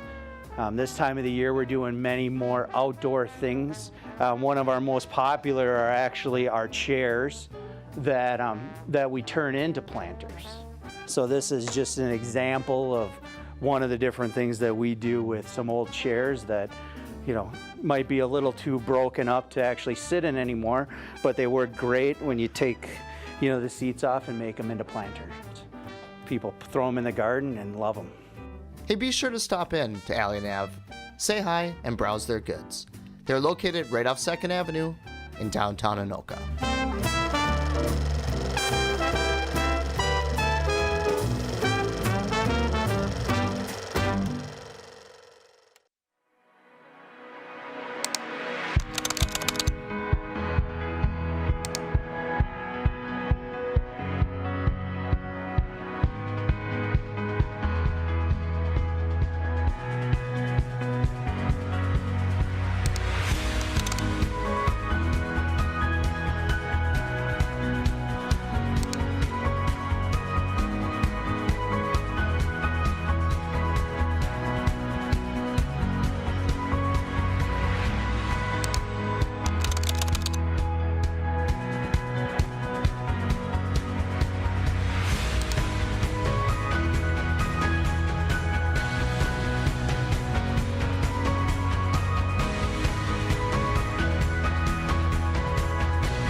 Yeah, get down lower. See if you can see anything in the water. It might be kind of cool. Hey Ramsey residents, the City of Ramsey invites everyone young and old to send submissions to Ramsey's 5th annual photo contest. This is your chance to showcase your talents, share what you love about Ramsey, get creative, and explore 3 different categories, plus a new youth category. I met up with 2 winners from last year's contest, Jenna Martin and her son Cole, to get their insight on the photo contest and to learn more about their journey as photographers in the community. I've been taking pictures, since obviously before he was born, so he's seen me take a lot of pictures taken of him. So I think just seeing your parent do those sorts of things, you get a little more interested, and it's just really fun to give a camera to a young child and see how they see things. Encouraging him to explore, and we can worry about all the technical elements later. Cole is really, really good at spotting all of the birds and the bugs, so he really helps me find those things, which is really fun. pretty cool, huh? Oh, what is that? Look, there's something swimming. I don't know where it went. Oh, there it is. Oh, wait, is it a tadpole? Or... Cool. So I initially saw an ad for the photo contest in the city newsletter, and I've been taking pictures for a while at that point, so like, might as well try. When we're up here. Oops. All right. Well, welcome back to Goodrich here. Definitely not a sight you ever want to see on the football field. Player went down, so he's getting assistance now. Alex Dostal is the kid that went down. I think it's ankle, something's leg related. Sounds like it. That's what we're hearing from our eyes in the sky. So we will be back with you guys shortly here as they get tend to the down player and get him into the ambulance and off to get taken care of. We will come back and do our best to get back on here and finish out this second half after unfortunate event like this. So stick with us here. Still got basically the entire second half to go here from Goodrich with Centennial up at this point. Not that that really even matters. 19-7. 19-7.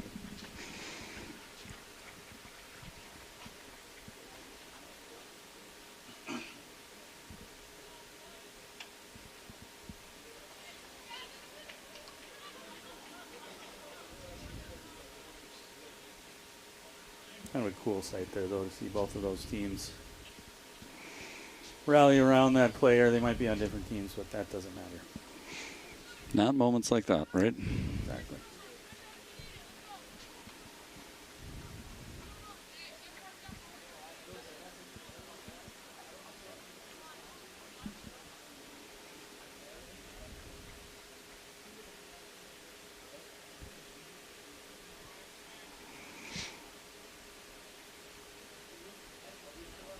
All right, we're going to go ahead and take a little break again here. Stick with us. We'll be back in a few. Get these players warmed up and ready to play the second half here at Goodrich at the 4th Annual Youth Pumpkin Bowl here in Anoka.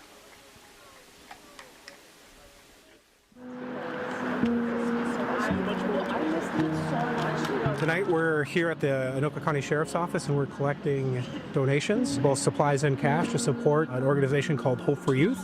It's an organization we've partnered with for many years to help bring an end to housing insecurity for youth here in the Metro. Hope for Youth is a nonprofit, and we have been around for only 12, 13 years, but we are here committed to ending youth homelessness. We do that by providing pathways that truly end their experience of being on the streets. This is our 9th year that we are working with the community to raise funds and receive donations. It's a chilly night for us. We do it every November because we want the community to be thinking about what would it be like if I was out in the cold. I would imagine a lot of the folks who are watching QCTV right now are probably doing so on their couch, in their warm living room, or in their stable housing and home. And when we see youth that are struggling, one of the things we see is they don't have a base. And I can't imagine trying to build a life or build a future without having that security of a warm, safe place to live. Kids that don't feel safe, they struggle. And that's why we're here trying to intervene on the front end so that they're not struggling. Thank you so much. We appreciate it. This year, we've expanded to 3 locations. We're here at the Anoka County Sheriff's Office. We also are taking donations at our Hope for Youth Center right in Anoka, right off of 4th Street, as well as the Blaine Police Department is rallying. They're out in the cold tonight at the Tom Ryan Park.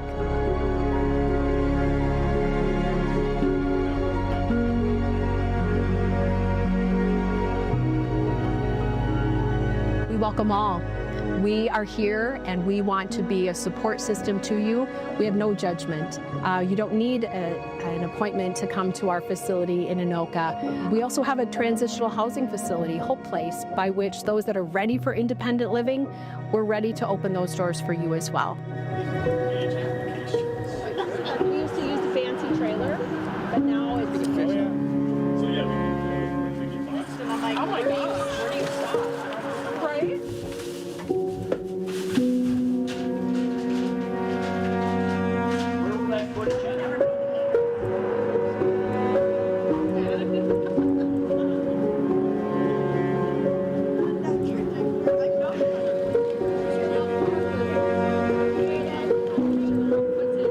want to say thank you to the community. We would not be able to do what we do. The lives wouldn't be changed if our community partners, our community friends didn't come beside us. So thank you.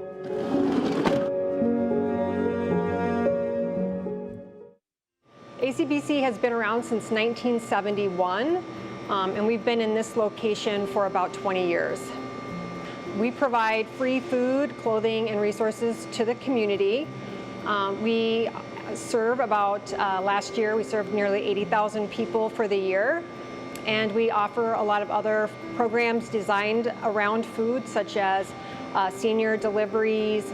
We do a lot of pop-ups at senior buildings. We have produce distributions on site in, at local parks. So just really about getting food to the community in the best way that we can. So when somebody comes in, they typically will make an appointment, and we do that because we really value someone's time. We realize that a lot of people have to rely on other people to get here or public transportation.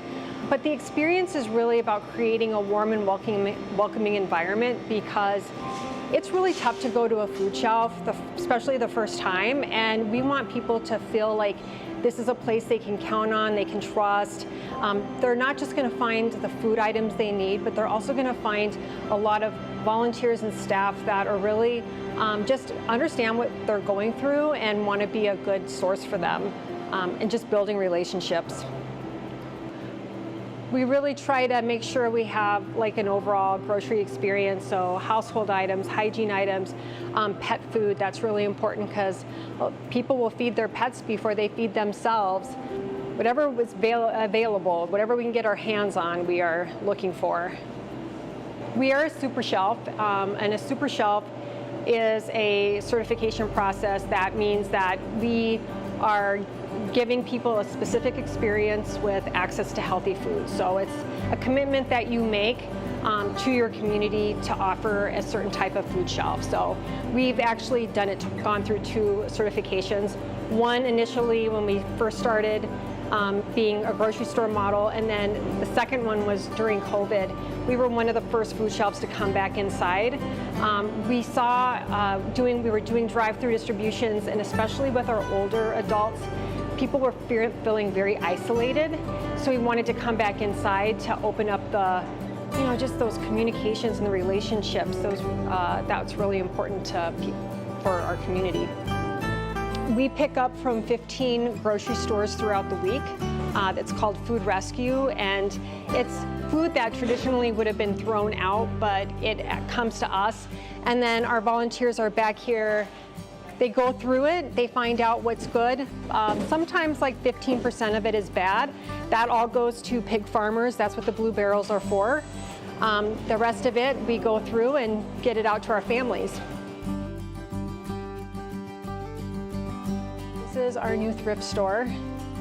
And same thing with our market. We wanted the families to feel, when they came, we wanted them to feel good, like not that they needed to get, a free pair of pants and a free shirt. We wanted it to feel more transactional, so when they come in with their coupon, they can buy whatever they want, and then if they want to get more stuff, they can, but it doesn't feel like a handout. It feels like they're coming in and maybe getting some makeup, something that they wouldn't normally get, but something that they would like to have. So we're lucky that the community is so giving, and now opening it to the public has been awesome.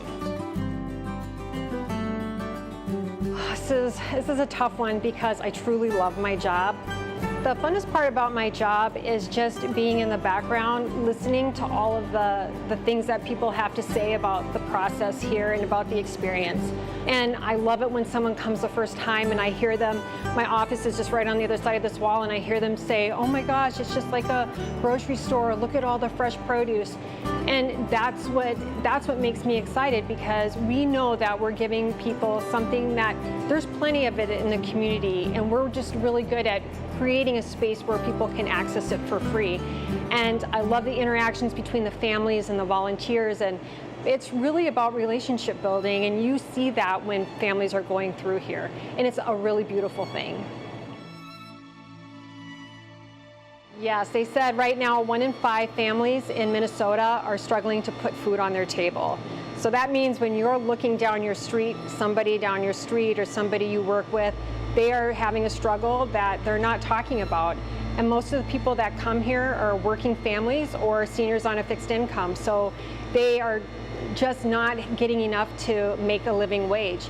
And sometimes coming here is about getting access to fresh food, like fresh produce.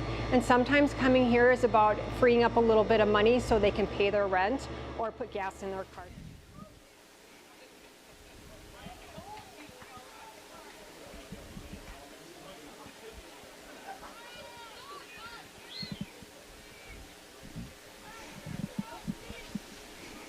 All right, we are back at Goodrich Field. We're looking at a 1st and long here for Centennial. Whenever we get rolling here again,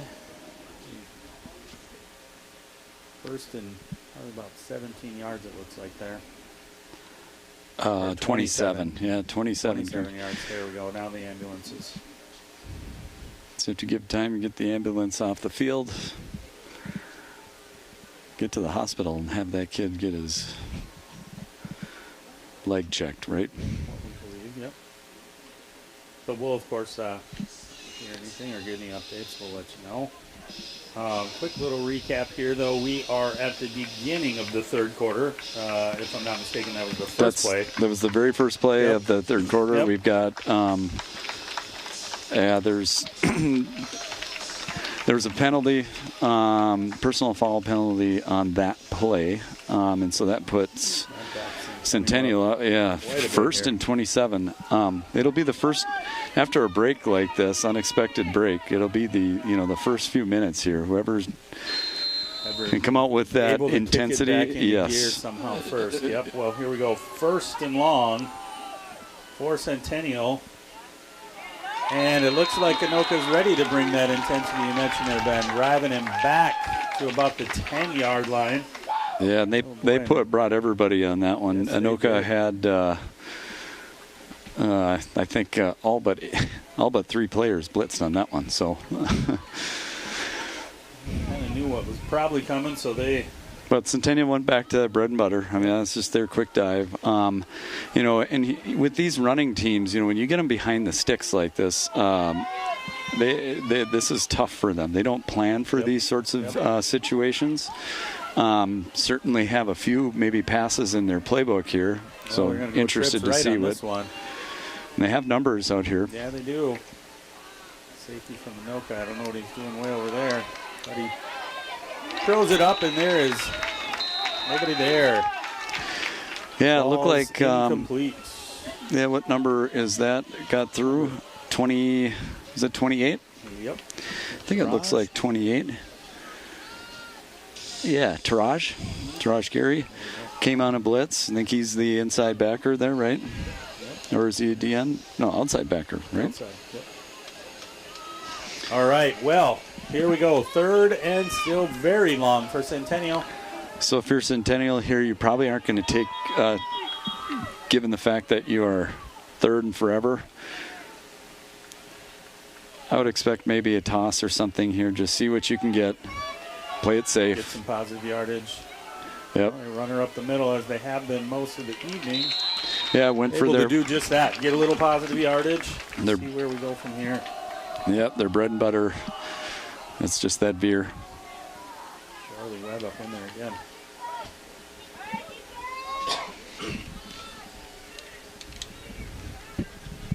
All right, well, let's see what we got here. 4th down. About 25, 26 yards still. And again, if you're Anoka, I mean, no jumping off sides here. Don't give them any. It is 4th and forever, but you don't want to give them any sort of life whatsoever here. Give them the freebies. Yep. Watch the ball. So here we go. If you're Centennial, you want this snap right here. Get it back to the punter. Snap is clean, and here's the kick. Yep. First punt of the evening. Really good punt, too. Yes, it is. Sails, and it's rolling. Grabbed at the 40. Coming around to the left side here. Tries to bring it back up the middle. Breaks the tackle. Trying to go. brings it up the middle, and he is down at about the 46, 47 yard line. So that's Vincent Bird. That is that's Vin. Coach Bird's, right? Kid. I think, what you'd like to see on that one is for him to just continue to go to the outside. Try and take that edge, yep. Yeah, get the. We always talk about when you cut back, just remember you're cutting back to the headache. Yeah, right. So that's where everybody already is. That's where everybody already is, and they're chasing you. So.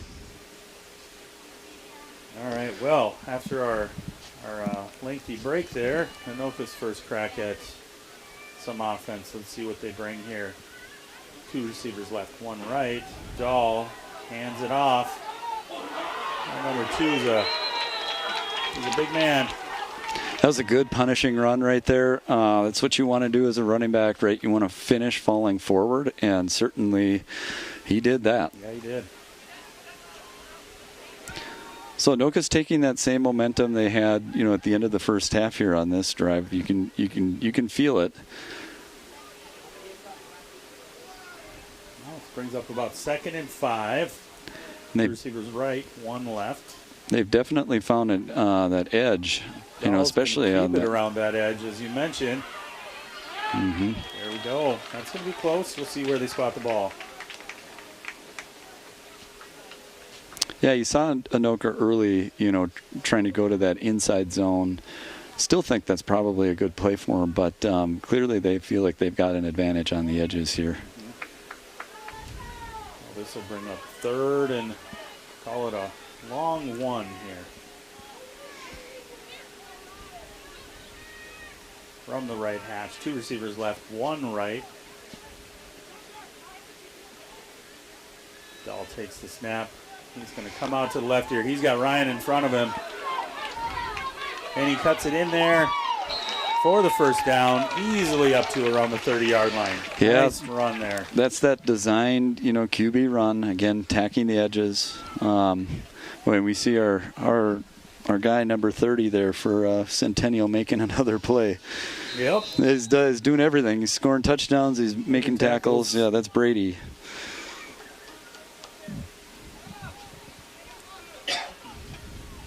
All right. Well, fresh set of downs here for Anoka.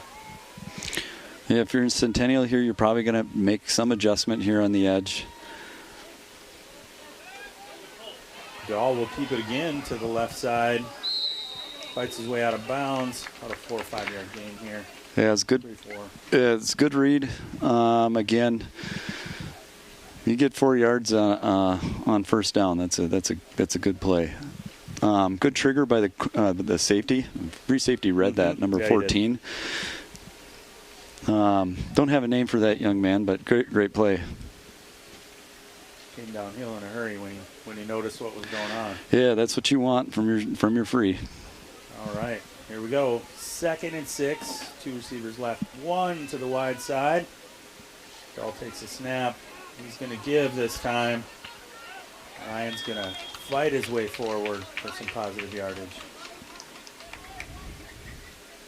Like about a 3 yard gain there for that young man. It looks like he's down a little bit. Yeah. Yeah, so now he has to come out of the game. If they're blowing the play dead, he's got to come off at least for a play. I think he might be favoring that left arm a little bit there. So if you're in Centennial here, you just, bend but don't break, right? It's 3rd and 4.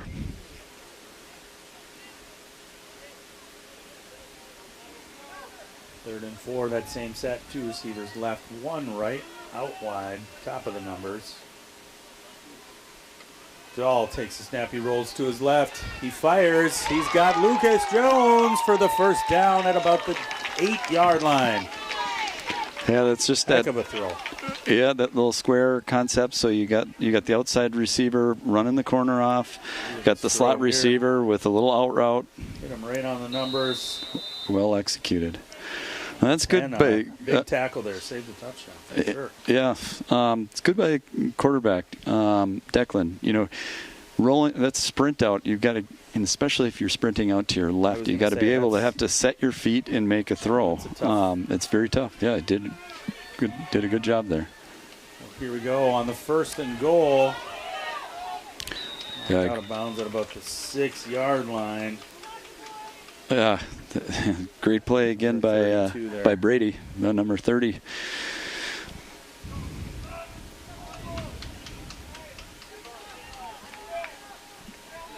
Was it number 32? For Anoka, it was number 32 on the run. Oh, okay. Yeah, 30 for Centennial on the tackle again. Looked like Jones came out for a play there, but he's back in, so that's good to see. As is the running back. 2 left. Oh, motion from Jones. Snap to Dahl. He's going to keep it himself. Makes a move towards the inside for minimal, if any, gain there.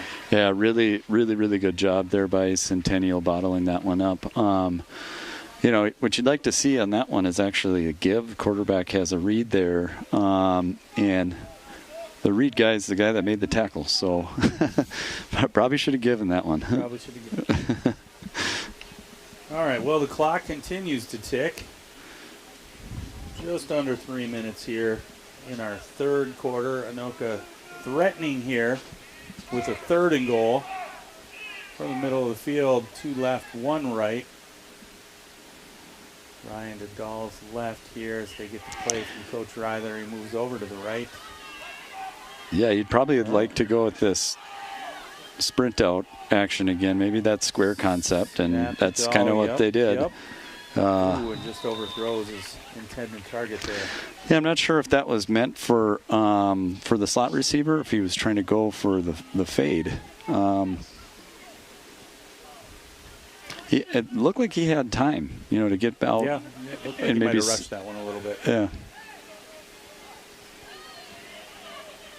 Well, 4th and goal now. Anoka trying to punch it in. Centennial seeing if they can do exactly what you just said, bend but don't break. Bend but don't break, right. 2 left, 1 right. Same formation here. Dahl takes the snap. He's going to roll left. Looks like he's going to keep it this time. Cuts back towards the middle, but not going to quite have enough. Looks like he's down at about the 4-yard line there. Yep. Mm-hmm. So that'll be a turnover on downs. Good pursuit by Centennial on that one. I mean, that's the design QB run that they have tried a number of times on this drive and what they scored on the last possession of the half there, first half. But yeah, good pursuit. That's off to Centennial. Yeah, Yep. Hey, did exactly what you wanted to do, is have them cut back into the headache, and that's what happened. So that'll turn it over on downs. Anoka back on defense. So deep in their territory here, so, you know. Think they might bring some pressure here, or? Yeah. Well, looks like it. Stop for about a 2-yard gain in that mess of young men. I have no idea who had the ball. Yeah, it could be, was that Mr. Charlie Webb again, cousin? Looks like it. Havoc, yeah.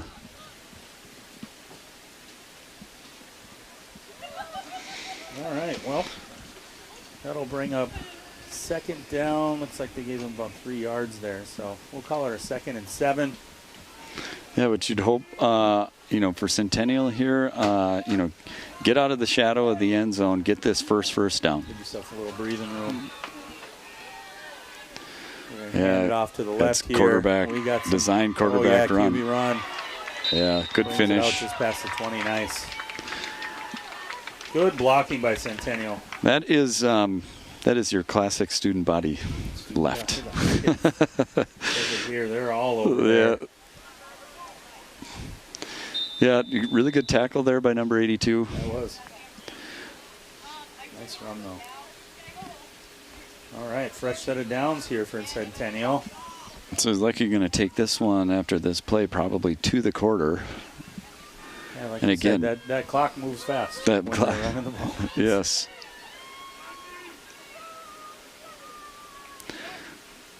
Yeah, that's like quarterback he's gonna keep again. it again. Yep. Mm-hmm. Oh, and he's tripped up. Just tripped. Almost looks like he tripped over his own feet, but he's down around the 40-yard line.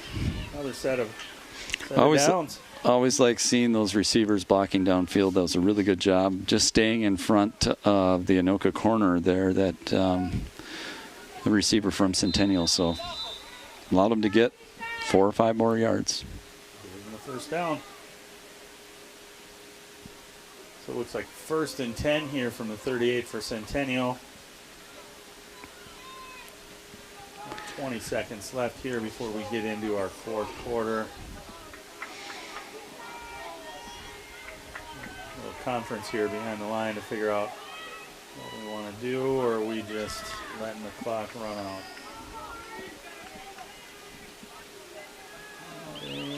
Yeah, and you got offsides. Yeah, you're going to have offsides, so you...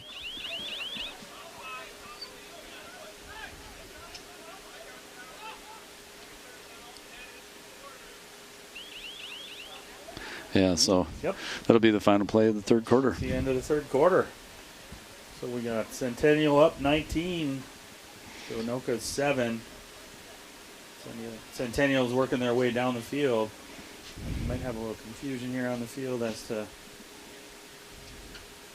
whether or not the Anoka coach agrees with the referees, but I don't think that really matters. No, you will, in the history of sports, you've never been able to change a referee's call. Good advice for you young youth coaches out there that might be watching. Yeah. No, definitely it looked like Anoka jumped off sides there. I don't think there's anything to be. Yep. I think Anoka was hoping to say the clock ran out before anything happened, but not the case. They're going to put, it's like 1 second left on the clock. It's going to be 1st and 5. Move that ball forward 5 yards. 1st and 5. Kind of a 1 second left on the clock play here.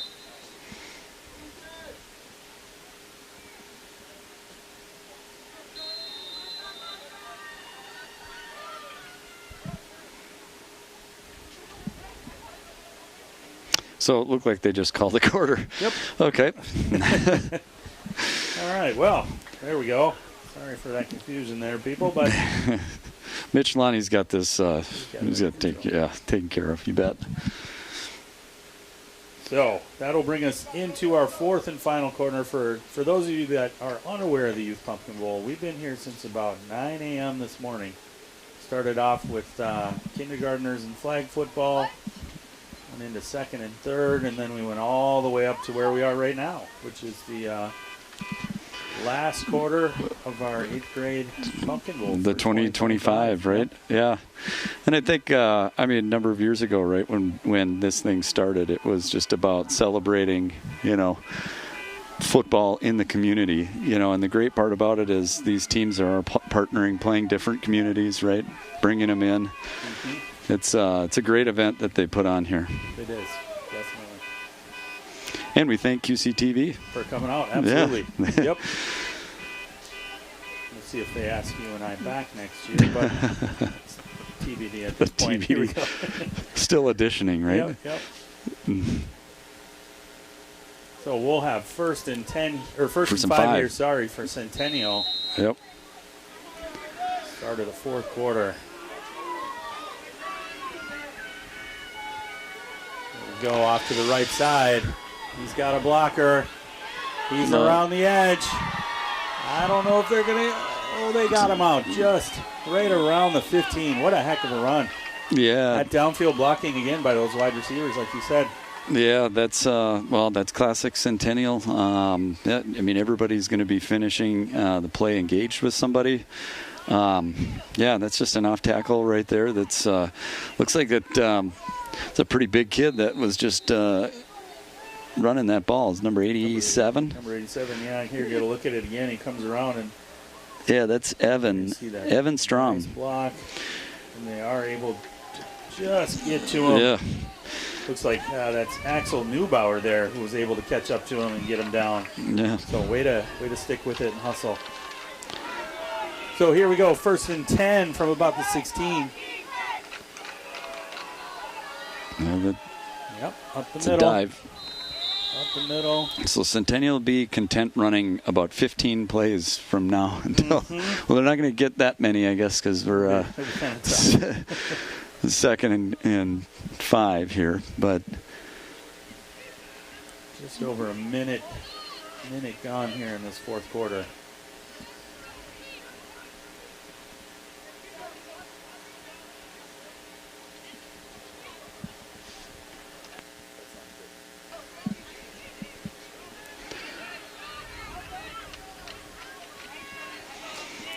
All right, so Anoka needs to show a little bend, but don't break now, right? They did it earlier in the game. Let's see if they can do it again. Yeah, it's a quarterback quarterback. keeper around the end, and that's not going to cut it for Anoka. Yeah. Nice work, Centennial.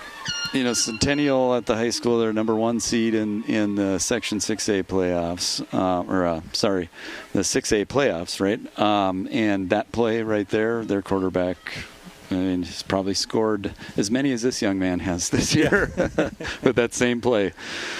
You know, fake the dive. Everybody, bites on it. Everybody bites, and if your eyes aren't right, the quarterback's running in just like that young man did. All right, well, here we go. Another point after attempt for Centennial. They've been perfect today. Spot kick. Blocked. There you go. There. All right, well, that'll do it for that round for Centennial. But they got in, up 25-7 here. Yeah, that's a big touchdown. You know, it's a comeback. Block. Yeah, comeback can happen. You know, with Anoka here, I mean, you're down 3 scores, no matter how you look at it, right? So, you know, now, when we're down 3 scores here, what effect does that have on our clock? Well, and that's just it. So, I mean, what you've got to do as obviously 8 minutes, still plenty of time. You just gotta put first downs together. You know, you don't have to get 18 points. You can't in one play, right? So you have to start with the first one. But you do have to have that, you know, that interplay clock here to understand that. Well, that's not going to go 10. You know, to understand that the clock is not your friend, especially if you're going to give the ball back to Centennial after a score. They're just going to run, right? So it's really good field position, though. This helps, right? This is a good way to get started.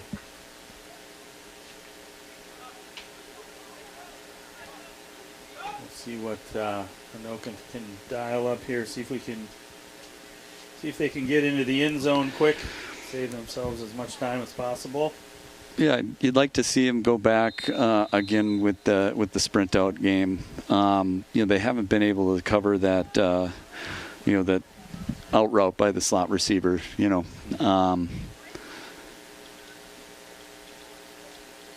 haven't really seen him roll to his right that much tonight. No. Seems like everything's to the left. I wonder. No, and they're giving an awful lot of room here to this bottom receiver here, but. Taraj off the left side makes a guy miss. Stood up right around the 38-yard. Yeah, really good first down run. Yeah, really good first down run. You know, and the other thing too, Centennial, as you know, is really good at gang tackling there. It's very rare you see one guy bringing the ball carrier down. The ball. Yeah. All right, well, here we go. Second down for Anoka.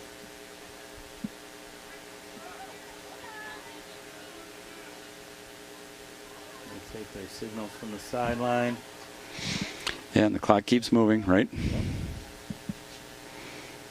Snap to Dahl. He sets up. He's got someone in his face, but he makes the pass. Yeah. And the catch is made. So the clock is going to stop here while the chain's set, right? So you can always, as a play caller, get that play in quick, and you can run it basically right when they here by Taraj to keep that guy from getting there, and it looks like that might be Francis on the catch.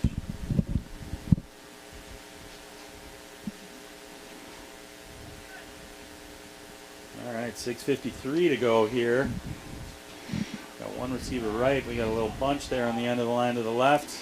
Dahl again out to his left. He's going to keep it. Very nice, another positive 4 or 5 yard gain. Yeah, and that's that again. Designed QB run.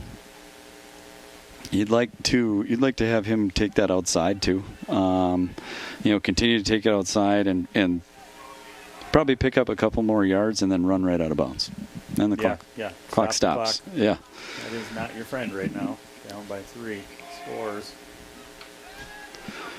Ball back. He steps up, and he is taken down. Yeah, and who is that? That's number 88. Number 88 for Centennial. Yeah, if quarterback's going to step up in the pocket, or can't back up again, you're going to end up you're going to end up running out of space. So we got 2 88 receivers Jacob, right here. Yeah, Jacob Anderson. That's for that young man. Note says he's a power hitting baseball player too. So there we go. Ooh, into heavy coverage, but he gets it. He's at the 5. They're going to put him down at the 1 inch. That is a ref's absolute favorite thing to do, of course.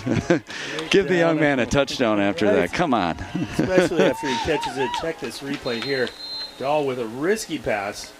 Yeah, I don't know how he fit that into those 4 Centennial defenders right there.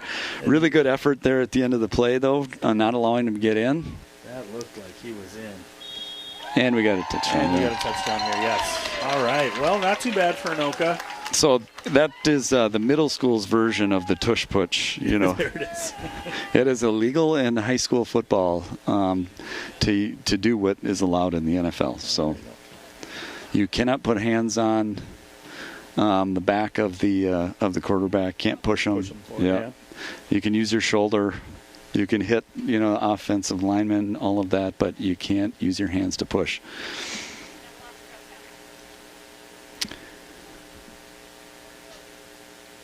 Yeah, it looks like they're spreading them out here. Spread them out pretty wide. 3 to the right, just off your screen. There's another gentleman. You got the advantage out there, yeah. And puts it up. Oh. Ooh, just off the fingertips. Mm-hmm. Yeah, and you'll see that from offenses, right? They're going to spread out a team and they'll do a numbers game, right? They had 3 receivers out there to 2 defenders. If the snap was clean on that one, I think they would have been able to get that in. But I think quarterback obviously mishandled that snap a little bit, and so it threw the timing of the playoff. Well, credit to Anoka. They went down relatively quick pace there. Got some points on the board. Would have liked a couple more there for sure, or 1 more at least. But that puts us at 25-13 Centennial, just over 5 to go in the 4th quarter.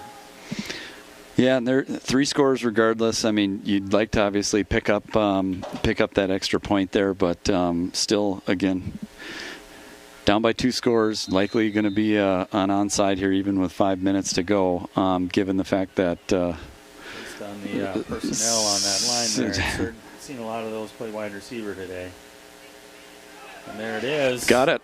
It looks like it. He might have it, folks. And he does. Well, yep, That's and the refs are going to signal. Yeah.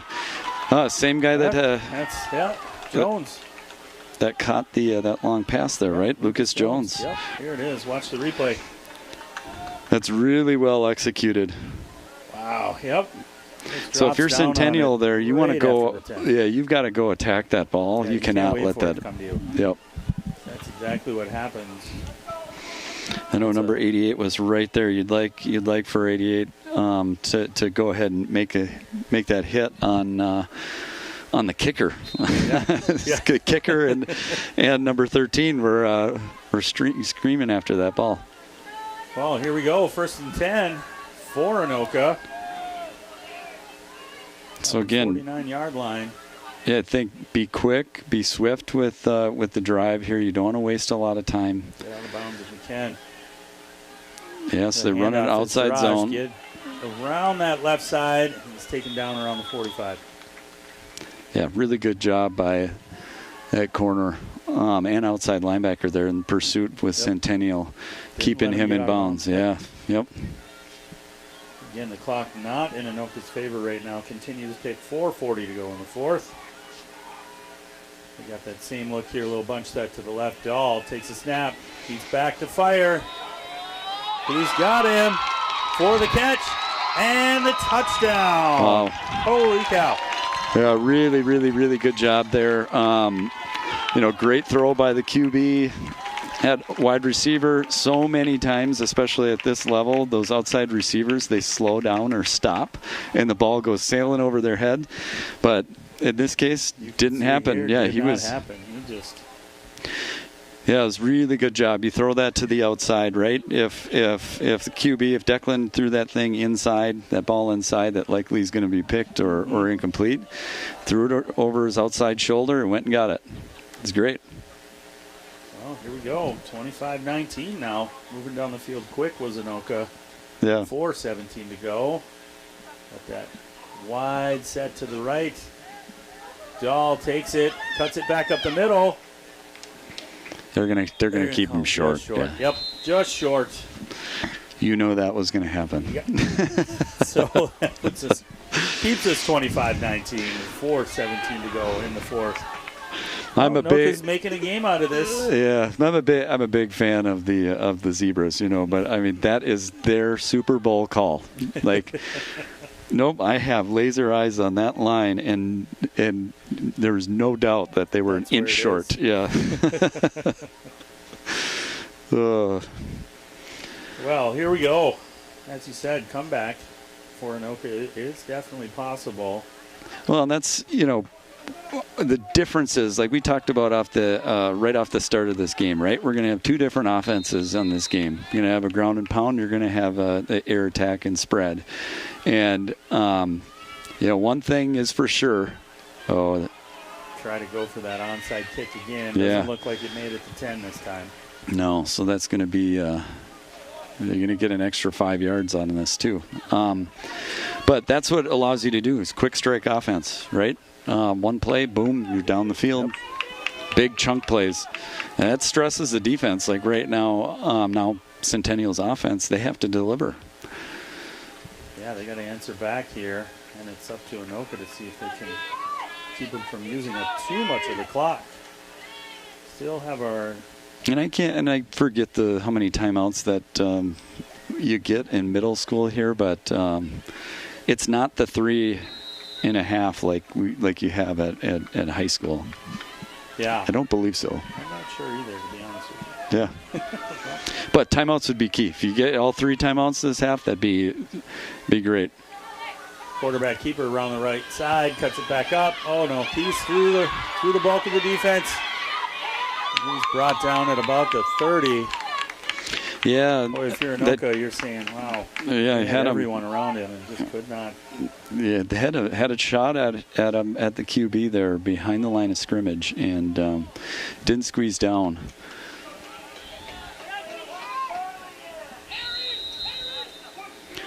And then you're probably, coaches are probably saying the same thing. It's like you're not going to tackle too many guys up by the shoulder. So.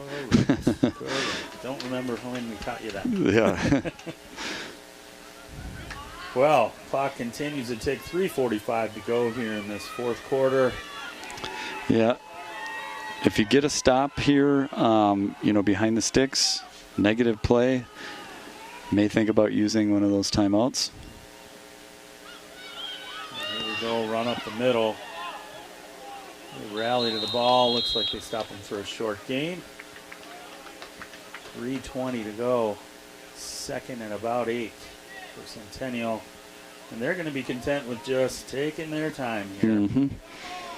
No reason to rush it. Well, they're definitely going to rush. Well played.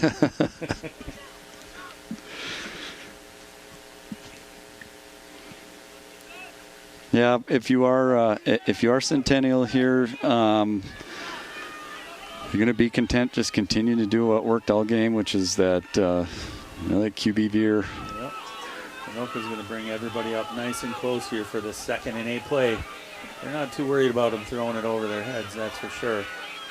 Centennial with the snap. That's exactly what they did right there. It is. He is upended around the 25. Yeah, really, really good job staying home there on that one.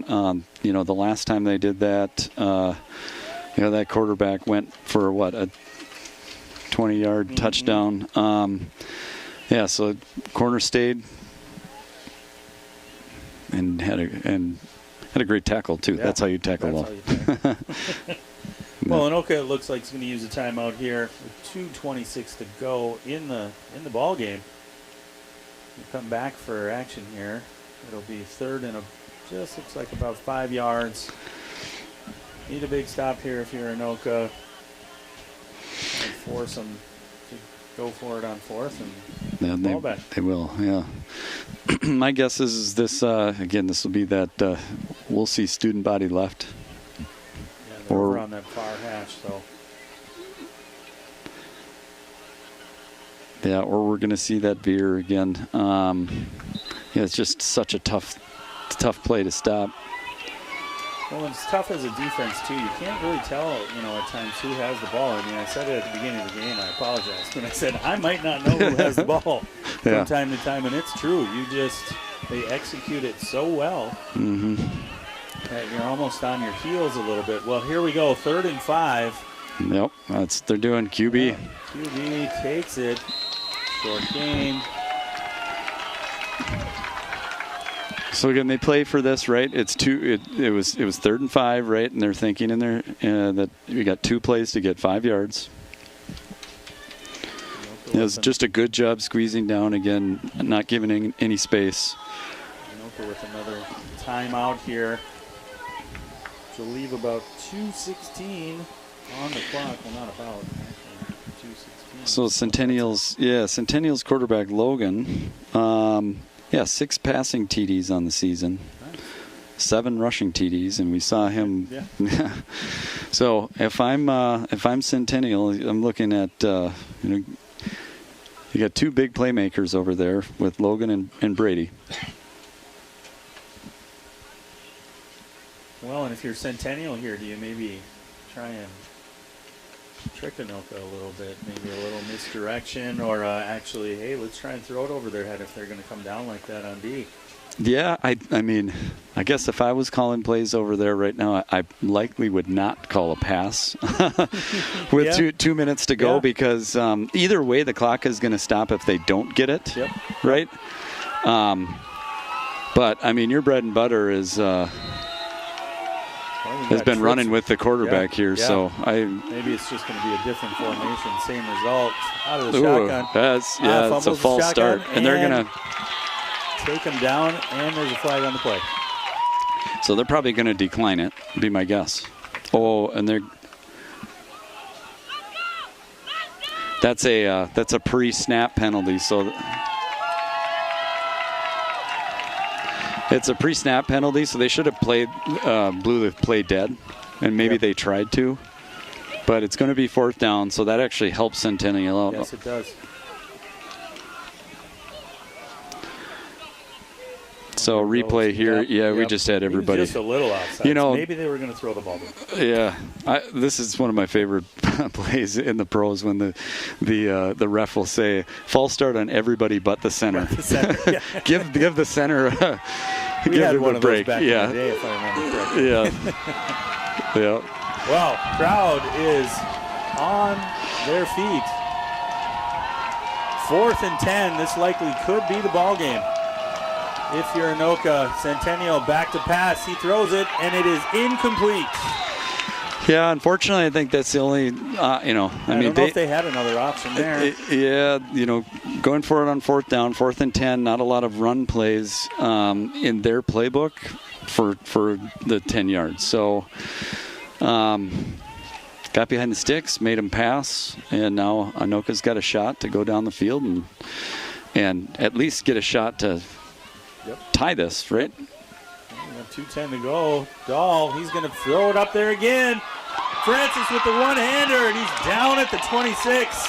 What a throw. Wow. And what a catch. Wow. What a catch. One hand, again, is a really, really, really good ball. Putting that just to the outside shoulder. And finally rolling out to his right a couple of times here, and it's that same play they had before, and look at that catch. Holy cow. Yeah, and that ball popped out there at the end, but I think it's the ground that caused the ball to pop out. So Centennial is going to regroup here for a second. and Yeah. say, wow, that hit us quick. As you mentioned, there's those quick strikes. We'll see. Yeah, here let's see again. this. Slow it down. I wonder. He's got it there. Again, look at that one-handed catch. They practice that. They do. That's Yeah. nothing new for him. Those are ABCs. You do the one-hand catch to start the game. Ooh. I don't know. That's really, really hard to tell on the replay, but yeah, Centennial there may have popped that ball out before he went down. They may have stole it from him.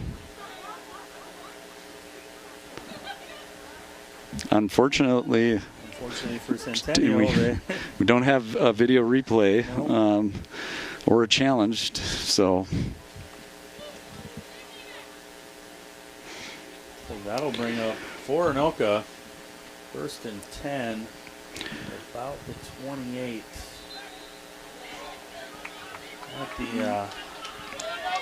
the So again, 2-minute Centennial warning here. looking at this from defensive standpoint, you know, it's 27 yards, right? 28 yards. Yep. Only need to give up about 25. Right? And keep the clock moving. That's what they want. Bend, but don't break. And if you're Anoka, you want to. Oh, it's tipped. Oh. And it's caught. Oh. Yeah, they're just taking big, taking big shots. I thought for a They second like to that match one up. might have been tipped at the line, but And that's what? there it is again. What's this young man's name from Anoka? Francis. Good job at attacking the ball. Again, if you're Centennial, you're keeping everything in front of you. That'll be 1st and goal now. Snap to Dahl. He runs to the left. Looks like he's going to keep it. Comes back towards the middle. Fights his way into the end zone. Touchdown again. This team has done this all year, Ben. They tend to come back at the end of the game and really make a fight out of it. So I am not surprised by this at all. Yeah, so really good job there. Pressing the edge, and then finding a crease and putting his head down. Good ball security Getting into there the too. He end had zone. that in there. We're tied up now. Let's see if Anoka can get themselves the lead. And if you're Centennial. So it went right back to the well on the exact side. They're going to And- call a hold on we the got a edge flag there. on it. Yeah. Flag on the play. Yep. Fortunately, that's going to be a hold. So this clock now, you think, kind of swings in Anoka's favor. Centennial, the running team, having to try and, after we see what happens with this play, obviously. But Yeah. they'll get the ball, and they may have a long field to go, and their offense Yeah, makes it tough to do that in a short amount of time, even though we've seen them do it. Yeah, the tough part about this penalty right here is obviously you would have gone up and then you would have forced exactly what you're saying for a team that likes to run the ball to have to throw it. So we'll see what happens here. Dahl rolls to his left. He's going to throw it into the end zone. Really good coverage. And yes. Really good coverage by the corner. Is that number? I can't tell. That's up there trying to go back to Francis again there. Yeah, really good play by that corner. Yeah, that penalty, as you said, that penalty really hurts. Mm-hmm.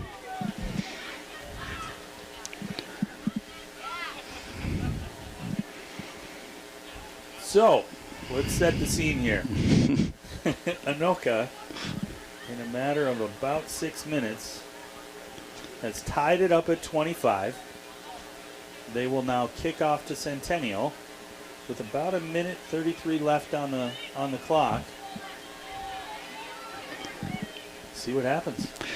Yeah, I think obviously you don't want to give them a short field here, so I don't know if they have two different kickers, one for their onside and one for their deep kicker, but you'd like to get this as deep as possible and not out of bounds. Well, looks like we got Axel kicking again. Here it goes. Left-footed kicker. Doesn't quite travel very far. Centennial comes up to get it. Boy, that was it's like a little pooch kick, almost. That was interesting. Yeah, almost recovered by. I'm just going to say that was interesting. Yeah.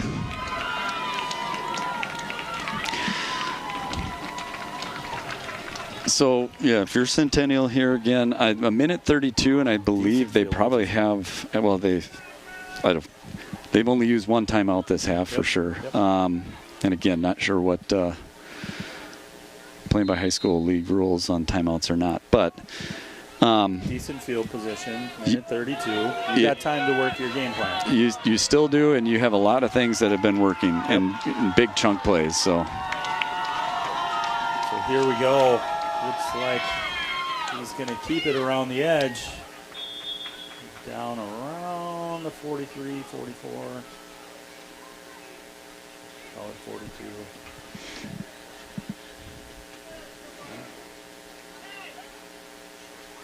Clock continues to roll here.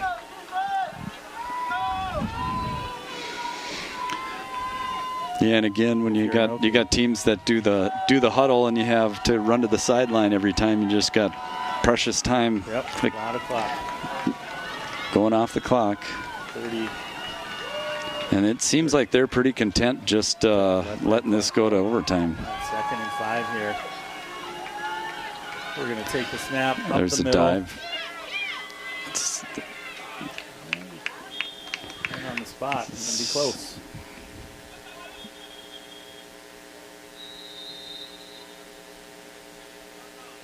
And we'll get a timeout for Centennial here. 30. A 3rd and short, it looks like, depending on the spot. Seconds to go. It is going to be. Very short. Yep. Yeah, and so, again, if you're Centennial, well, they're giving them a first down. Yep, they're giving them a first down.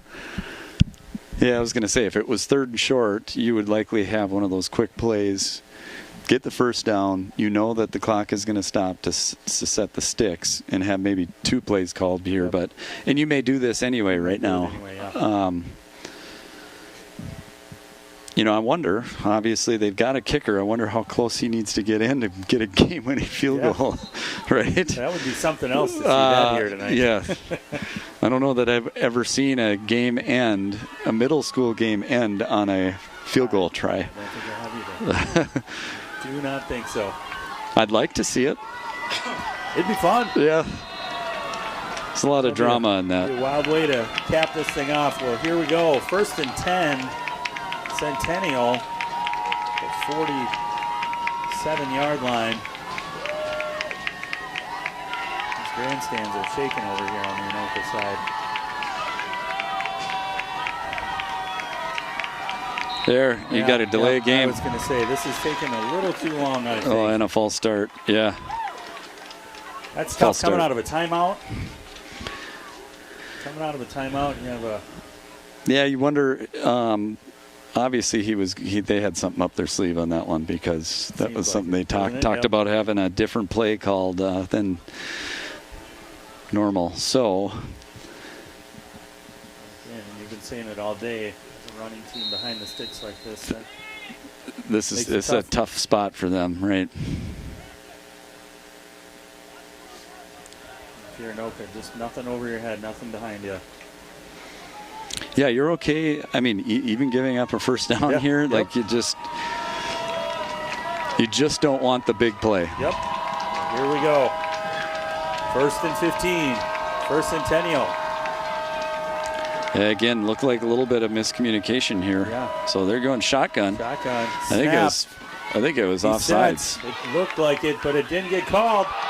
Oh, and it's nearly picked. Yeah, I think if you're Centennial, I don't know if you're going to take another shot like that, but we'll see. Is that Mini Four Toes again? That's what we call him. Four Toes. Broke his toe early. Oh, did he? Yeah. Okay. That's Coach Bird's son? Is that right? Okay.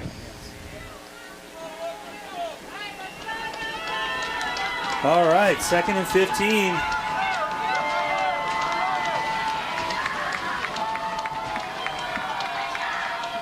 Stands are rocking. Oh, it looks like somebody left early, but. Oh, he's got it. Caught it. Keep him in bounds, down, right? Yep, keep him in bounds. Dropped down That's a about really the big 37. catch there by number 87. That was a good catch. Centennial Yeah, that's Evan Strom. I think we talked about him earlier. Oh, yeah, that's a nice catch. And then good job by this corner here, just a safety. I didn't see where he lined up initially. That was a wide receiver, one-handed catch, wide receiver Francis. It's not a timeout. Right, it's first down. First down, chains got to get in place. Yeah, I wonder why the chains weren't moving earlier. Yeah. So now he's got chains.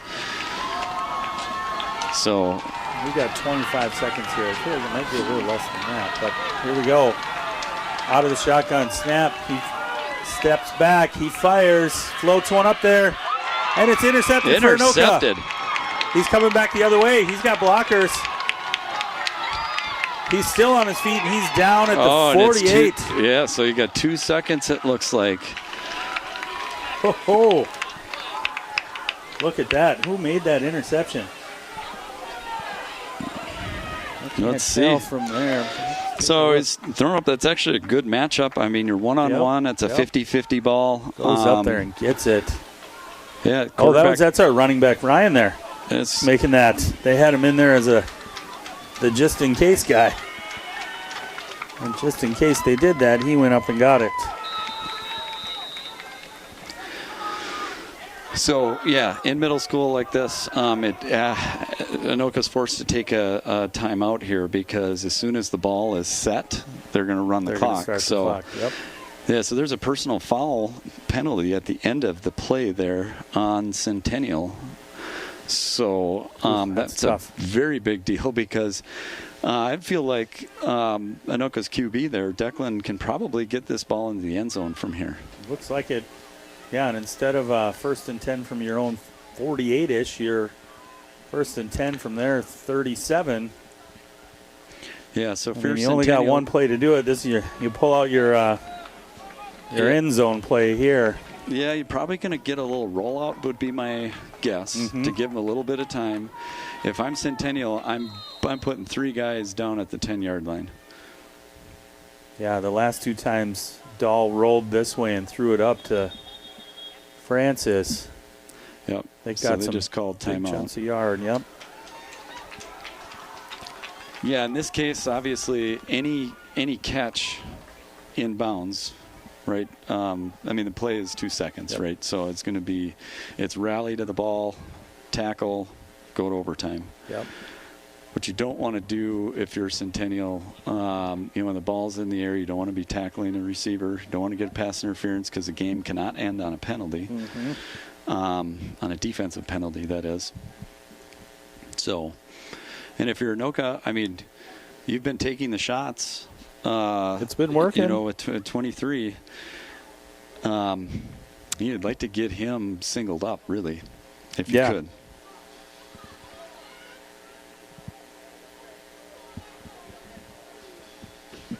So, and if you're Anoka, you're feeling pretty good about yourself right here. We came out of that, what is about 8.5 left in the 4th here. It was 25-9. They rallied back. So here we go, 1 shot. So 23. It looks like he's going to be the outside receiver in that. Looks like you got Brennan down on the bottom of the numbers here. Yeah. Dahl steps back, heavy pressure. He steps up into the pocket. He's going to try and make it there himself. Makes a move. He just might get there, folks. He's around that corner. You got to give him a touchdown. He got it. Oh, my God. Unbelievable. What a finish. Holy cow. What a finish. Oh, my gosh. I got to be honest. When he started going, there is no way I thought he was going to get there. So we talked about this several times in the game, and you got a quarterback that can scramble. It really makes a defense and pay. Here it is again. 87 got his hand on him, and then Dahl said, nope. Very tough. Everybody get on my shoulders. I'm going to take this one in. You're not going to tackle me. You're not going to tackle me. And then right here, I'm going to take it to the pylon. Holy cow. What a finish here. At least this is the best pumpkin bowl we've had. That was amazing. Yeah. That was awesome. I mean, 31 to 25. Think of that start of the 4th quarter. It was 25 to 7. Yeah. Right? Yeah. Yeah, and a wild finish. Great job by Declan there. That was an amazing play by the QB.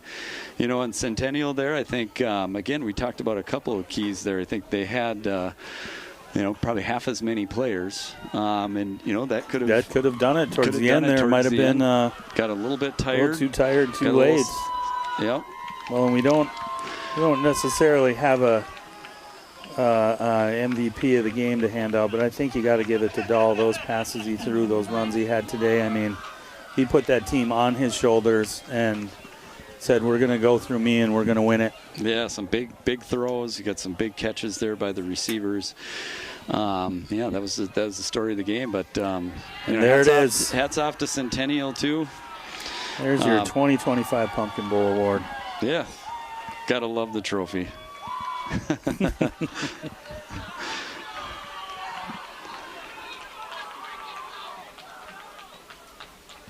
Dahl's going to run that thing into the end zone too, it looks like. That's awesome. Yeah, great evening of football here. Goodrich, great field, right? We didn't get the field goal to cap it off that we were talking about, but no, but I think Anoka's happy with the way that one ended instead. Yeah, basically a 40-yard QB scamper touchdown to seal the deal for the Tornadoes. So, well, sir, this was fun. That was fun. Yeah. That was, you know, everybody leading up to this, we were joking ahead of time saying, oh, it's easy, don't worry about it. Oh, it's easy, don't worry about it. You know, I wouldn't say it was hard, but it was for sure fun. Yeah, but challenging. We had a lot of drama in this game, right from the start to you know, to an injury to a wild finish. Wow.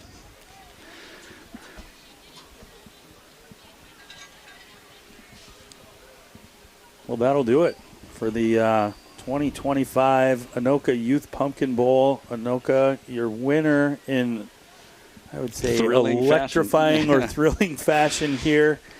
Thank you all for joining us. Thanks to QCTV for coming out and covering it. Thanks for letting us give a crack at it. We'll see what happens next year, folks. But other than that, again, for QCTV here, I'm Kirk. I'm Ben. And we hope to see you back here next year. Thank you.